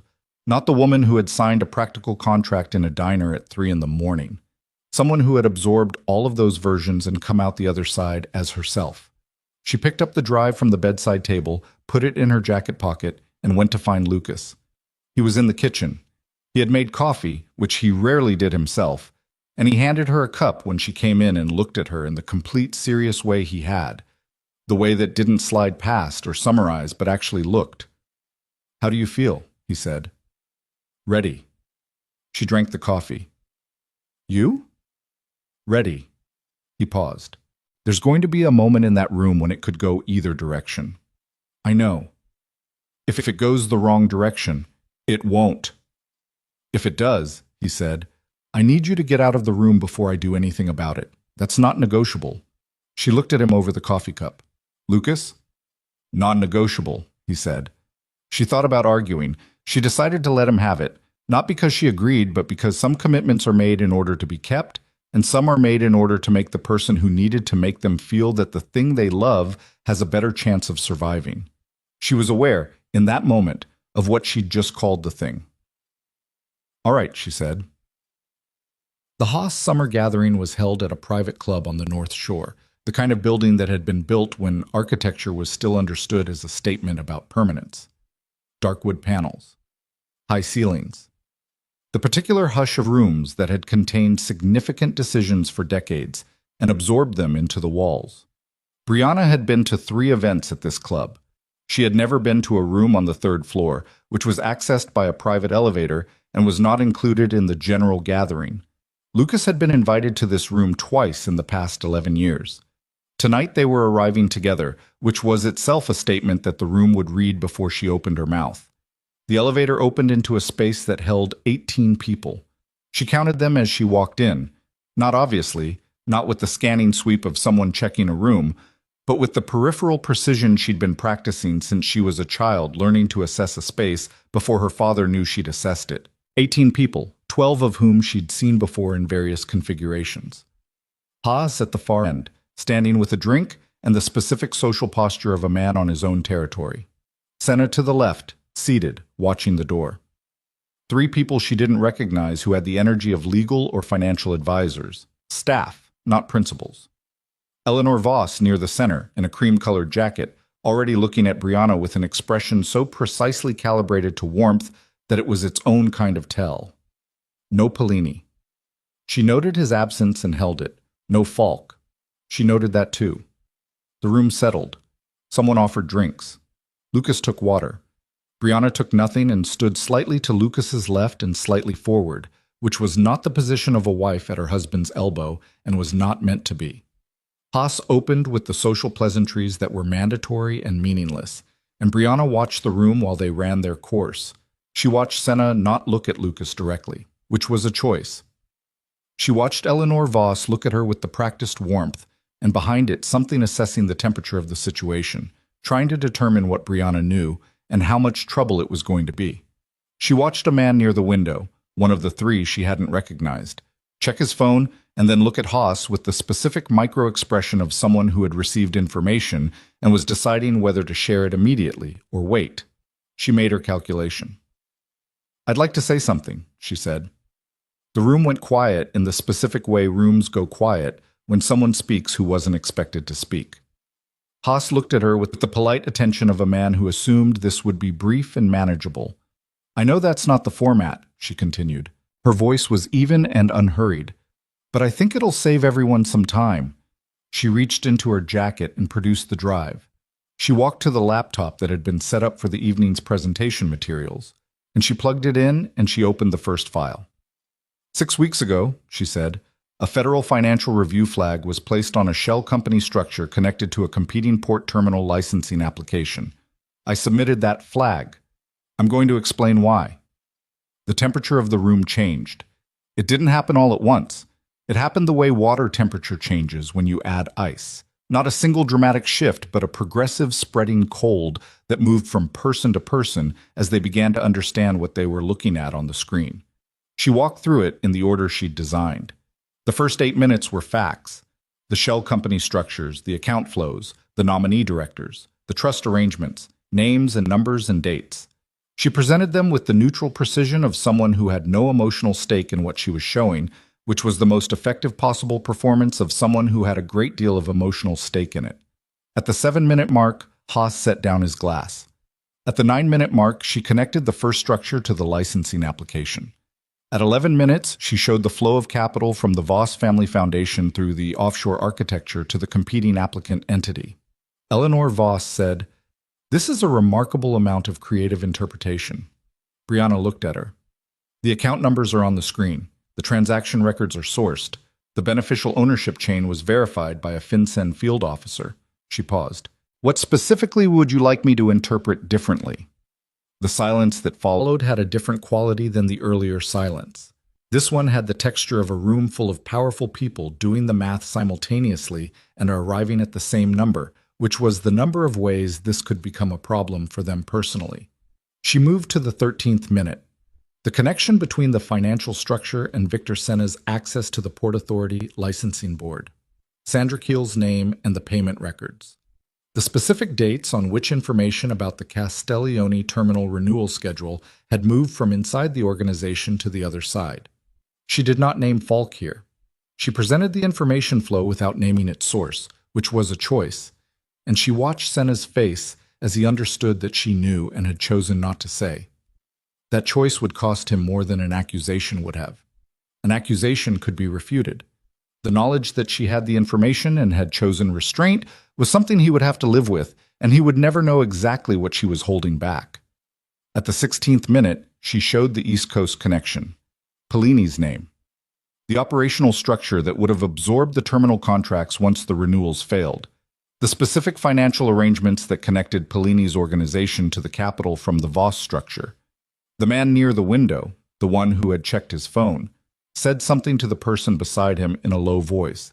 He was no longer watching Haas. He was watching the screen. She was at 18 minutes when Haas said, "This is not the appropriate venue." "This is the only appropriate venue," Lucas said. His voice was quiet and completely level, and it cut through the room because of both things simultaneously. Everyone in this room made a decision about whether they were going to be part of this. Some of you knew the full shape of it. Some of you knew pieces and didn't ask about the rest. He looked around the room, not accusingly, just accurately. "This is the venue where that decision gets reconsidered." Haas looked at him. Then he looked at Brianna. Then he looked back at the screen.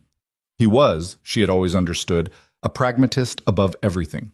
He had aligned with Voss and Senna because the financial logic was sound and the risk had seemed manageable. The risk was no longer manageable. She watched him recalculate. "What do you want?" Haas said. Not to Lucas. To her. "I want the competing licensing application withdrawn," she said. "This week. I want the financial structure connected to this effort dissolved. And I want every person in this room who has operational knowledge of what was planned here to understand that the documentation I have, which is now in federal hands and in the hands of a third party not connected to this room, becomes active if anything happens to obstruct the legitimate operation of the Castiglione port terminals." She kept her voice level. "Those are the terms. They're not negotiable and they're not starting positions." Haas looked at Eleanor Voss. Eleanor Voss was looking at Brianna with the specific expression of someone who has made a 20-year plan and has just watched it come apart in 19 minutes. The warmth was gone. What was underneath it was not anger, which Brianna had expected, but something closer to recognition. The expression of someone who has just encountered the person they underestimated and is revising their assessment in real time. "You found Robert's structure," Eleanor said. It was not a question. Brianna held her gaze. "He built it over 15 years, Eleanor continued. "I rebuilt it over 7. She said it without particular emotion, just the weight of a fact. "I was very careful." "You were," Brianna said. "But you built it to be invisible to the people looking from the outside. You didn't account for someone looking from the inside with enough time and access to find the seams." Eleanor looked at her for a long moment. The cream-colored jacket. The precise social composure of a woman who had spent 11 years being patient and formidable and completely unsuspected. "Robert would have liked you," she said. It was the strangest thing anyone had said to Brianna in a room full of strange things, and she sat with it for a moment and didn't respond.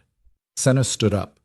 He looked at Lucas and then at Brianna and then at the floor, which was the look of a man who had made his calculation and found that the column on the other side was longer. "The application will be withdrawn," he said. His voice was flat and contained and showed nothing. "By Friday." Haas nodded once. Whatever he was feeling, he kept entirely internal, and she suspected he'd already moved to the next step. The damage control, the repositioning, the way he would present this to the people in his own orbit as a strategic retreat rather than a defeat. The man near the window had put his phone away. I was watching Brianna with an expression she couldn't fully classify. Not hostile, not friendly, but the careful attention of someone filing an extensive record. Eleanor Voss did not agree or disagree. She looked at Brianna for another moment. Then she picked up her bag and walked to the elevator, and the doors closed behind her, and she was gone, and the room absorbed her absence and reconfigured itself around it. It was over in 23 minutes. The ride back was quiet. Not the tense quiet of the past 2 weeks. Not the quiet of people holding things back or processing things they couldn't say yet. A different quiet. The kind that happens when the thing you've been braced for finally happens, and your body doesn't know immediately what to do with the absence of the bracing. Lucas drove again. He'd driven himself to this, which she understood now was his way of keeping himself present in something rather than being managed through it. She sat in the passenger seat and watched Chicago go past, and felt the specific exhaustion that comes not from effort, but from the release of sustained effort, the heaviness of a body that has been running on emergency systems for too long and is beginning to stand down. "Senna will follow through," Lucas said. "Yes." "Haas will reposition." "He already has. By tomorrow he'll have a version of tonight that makes him look like someone who identified a problem and helped resolve it." She wasn't bitter about this. It was just the mechanism. "That's fine. I don't need him humiliated. I need the licensing challenge withdrawn, and I need the financial structure dissolved. The Voss Foundation. Her attorneys will negotiate a dissolution that looks voluntary. She'll keep her social position and her charitable record. She paused. She built something remarkable. It just happened to be aimed at destroying you. Lucas was quiet for a moment. You feel something for her. I feel something about her, Brianna said. That's different. She looked out the window. She spent 30 years becoming someone unrecognizable from what she actually was. She was patient in a way that most people aren't capable of. She paused. I understand the mechanics of that kind of patience. He glanced at her. My father, she said. It was the first time she'd said those two words in this context since she'd married him. I spent 20 years becoming someone unrecognizable from what he built. She looked at her hands. The difference is, I chose what to do with it. Lucas said nothing for a moment, then, carefully, what did he build? Someone who could navigate without being found, who could move through a dangerous space without leaving a record, who could take a hit and make the decision that mattered before the hit was finished landing. She turned the drive over in her fingers. She'd taken it back from the laptop when the room dispersed. He was a survivalist, and he was abusive, and he was also, technically, right about most of the practical things he taught me. I've spent my adult life wanting those two facts not to both be true. Are they both true? Yes, she said. I've decided to live with that. He drove for another few blocks. The city was doing its evening thing, restaurants filling up, the particular density of a summer Thursday night in Chicago. The three men at the house, he said. Did you know, when you moved on the first one, that you could handle it? She thought about the staircase, the calculation she'd made in approximately 1 second. I knew I couldn't afford not to try. She looked at him. That's different from knowing. Most people don't try. Most people haven't spent their childhood being told that the alternative to trying is worse. She paused. I hated my father for a long time. I still do, in some register. He doesn't deserve gratitude for the way he raised me. She was quiet for a moment. But the skills are mine. I use them. That's not about him. Lucas pulled onto their street. They'd been cleared to return to the Lincoln Park house 2 days ago, after a security review, and parked in front of the building and turned off the engine, and they sat in the car for a moment in the way you sit at the end of something long. Falk, she said, being handled. Legally. A pause. There are aspects of how Falk is handled that I'm not going to discuss with you. She had expected this. All right. She looked at the building. I don't need to know everything. No, he said. But I want you to know that the legal exposure, the financial records from the lake house, has been addressed. The documentation he gave them is compromised now in ways that make it unusable as leverage. How? You spent 4 months rebuilding the organizational financial documentation from the foundation up, he said. What you rebuilt is clean. What they took from the lake house is an older version that doesn't match the current record in specific ways that would require explanation. He looked at her. You did that without knowing it would matter for this. She thought about the work, the 4 months of systematic reconstruction. She hadn't known. She'd done it because incomplete documentation bothered her the way a crooked picture bothered certain people. Coincidence, she said. Competence, he said. Same result. They went inside. The building had a different quality than it had a week ago. Not the building itself, which was unchanged, but the way she moved through it. She had fought in this entry hall. She had made decisions in this building that she would not unmake. The space had absorbed something and given it back to her in a form she couldn't fully name yet. She sat in the study and opened her laptop and wrote an email to Rita Souza providing a full update and indicating that the voluntary dissolution of the relevant financial structure would begin within the week. She wrote it carefully and completely and hit send. Then she called Celeste. It's me, she said when Celeste answered. I'm calling in 30 days early. Celeste made a sound that was relief compressed into approximately 1 syllable. Are you okay? Yes. She thought about the word. I'm tired. Where are you? Home. She said the word and it landed differently than it had 5 months ago. You can destroy the file. Already gone. A pause. Bree, what happened? A long story. She leaned back in the chair. I'll tell you. Just not tonight. Okay. Celeste was quiet for a moment. You sound different. Different how? Like something's been. Celeste searched for it. Settled. Like you found the place you were supposed to be standing and now you're standing in it. Brianna thought about that. The study around her. The desk where she'd built 12 months of documentation in 4 days. The chair where she'd sat with cold tea and the weight of a decision she'd already made before she admitted it to herself. Through the door. She could hear Lucas in the kitchen, the specific sounds of a man making dinner for the second time in their shared life, moving around a kitchen that was his, in the technical sense, and becoming his in the actual sense, the way all things become real through use. Maybe, she said. I'll call you this weekend. She hung up and sat for a moment. Then she went to the kitchen doorway and leaned against the frame and watched Lucas Castiglione, who had handed her a contract in a diner and gotten something he hadn't fully anticipated, and was apparently dealing with this by making pasta at 8 o'clock on a Thursday night. And she felt the thing she'd been avoiding naming settle into its correct place with the particular finality of a number that finally balances. You don't have to do that, she said. I know. He didn't look up from what he was doing. I'm doing it anyway. She came into the kitchen and sat at the counter and picked up the glass of water he'd left there for her, and she watched him cook, and outside the window Chicago was doing what Chicago always did. Relentless and indifferent and enormous, and somehow exactly the right size for the specific version of a life she had apparently decided to inhabit. I want to renegotiate the contract, she said. He looked up. I told you I'd need to think about it, she said. I've thought about it. He set down the spoon he was holding.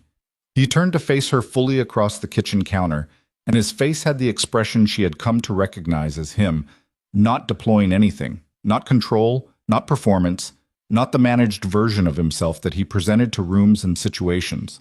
Just the actual face of an actual man who had spent 5 months finding out that the practical decision he'd made in a diner at 3 in the morning was something more specific and more permanent than a practical decision. What terms? He said. No terms, she said. That's the renegotiation. He looked at her. The kitchen was warm and smelled like garlic, and the pasta was going to overcook if he didn't attend to it in the next 30 seconds, and neither of them moved. No terms, he said. We were practical people who made a practical agreement, she said.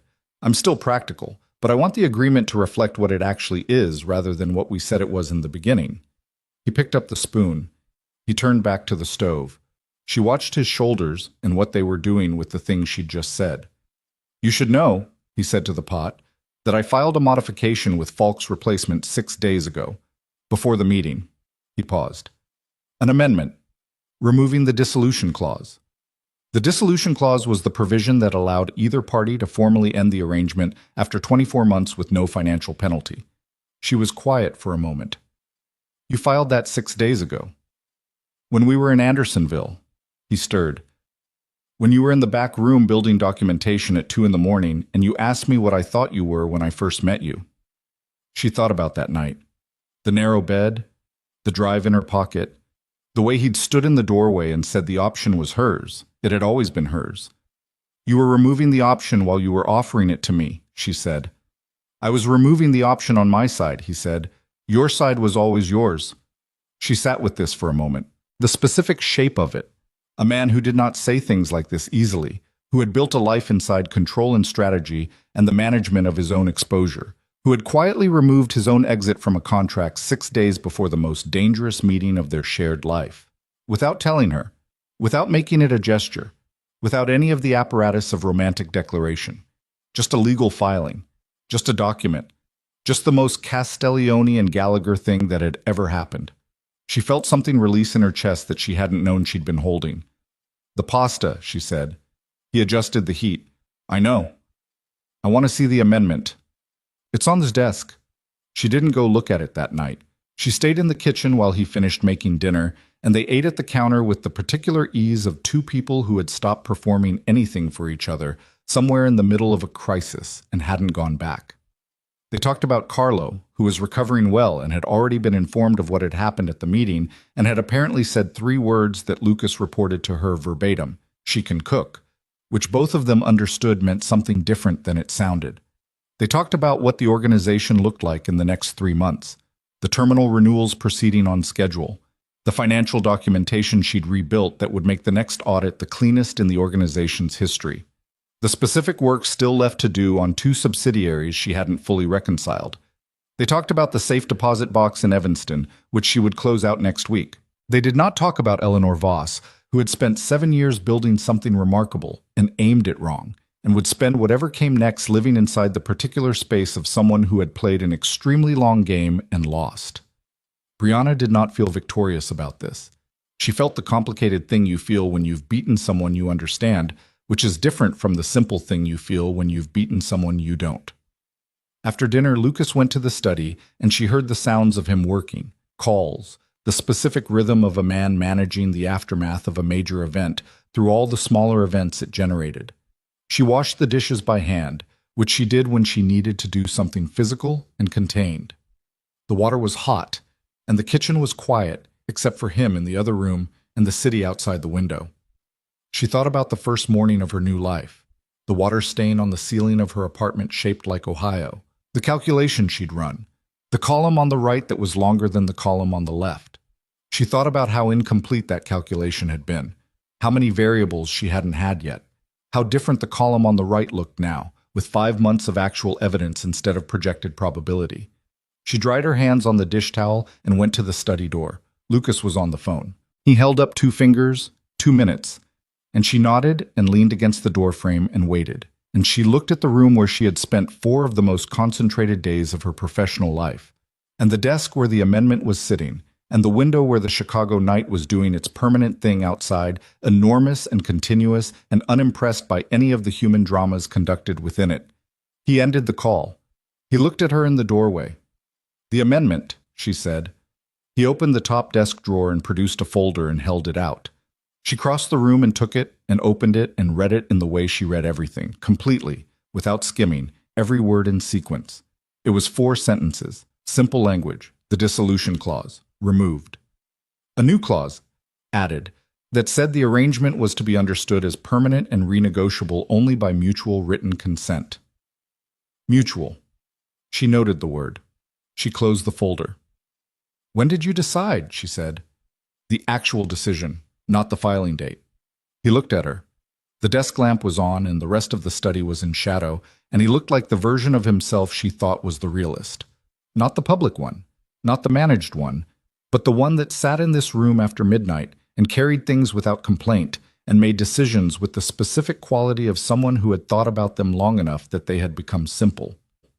"The night in the diner," he said. "When you said you needed a week to think about it." She stared at him.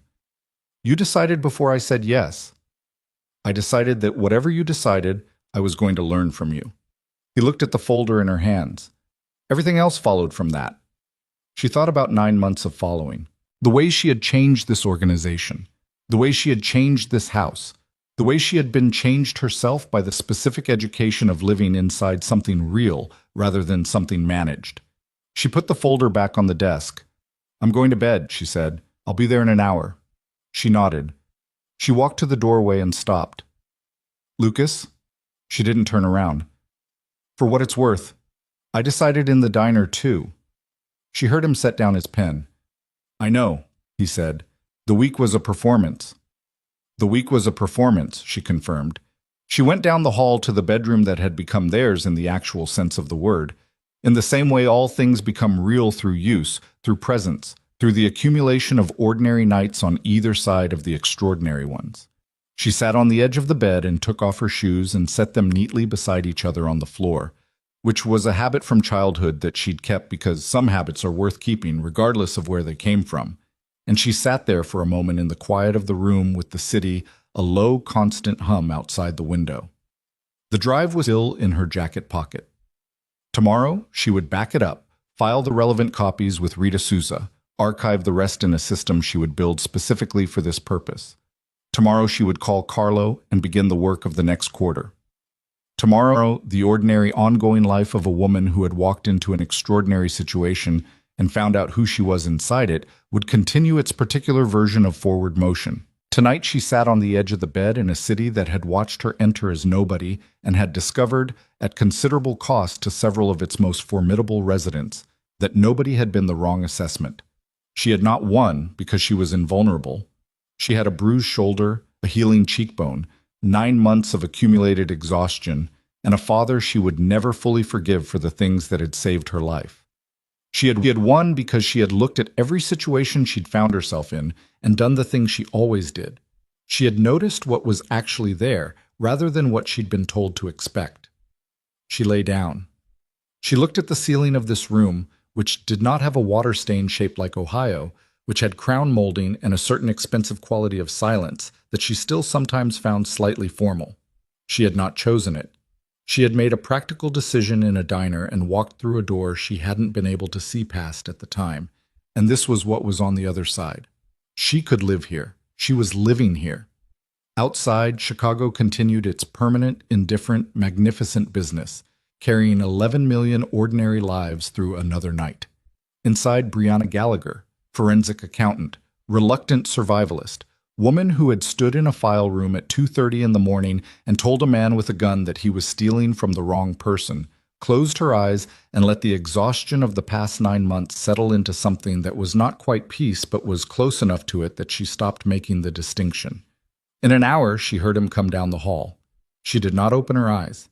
She did not say anything. She just lay in the dark and listened to the sound of someone she had chosen, in the practical and deliberate and eventually inevitable way that she chose everything, settle into the room beside her. The city went on outside. Everything else was quiet.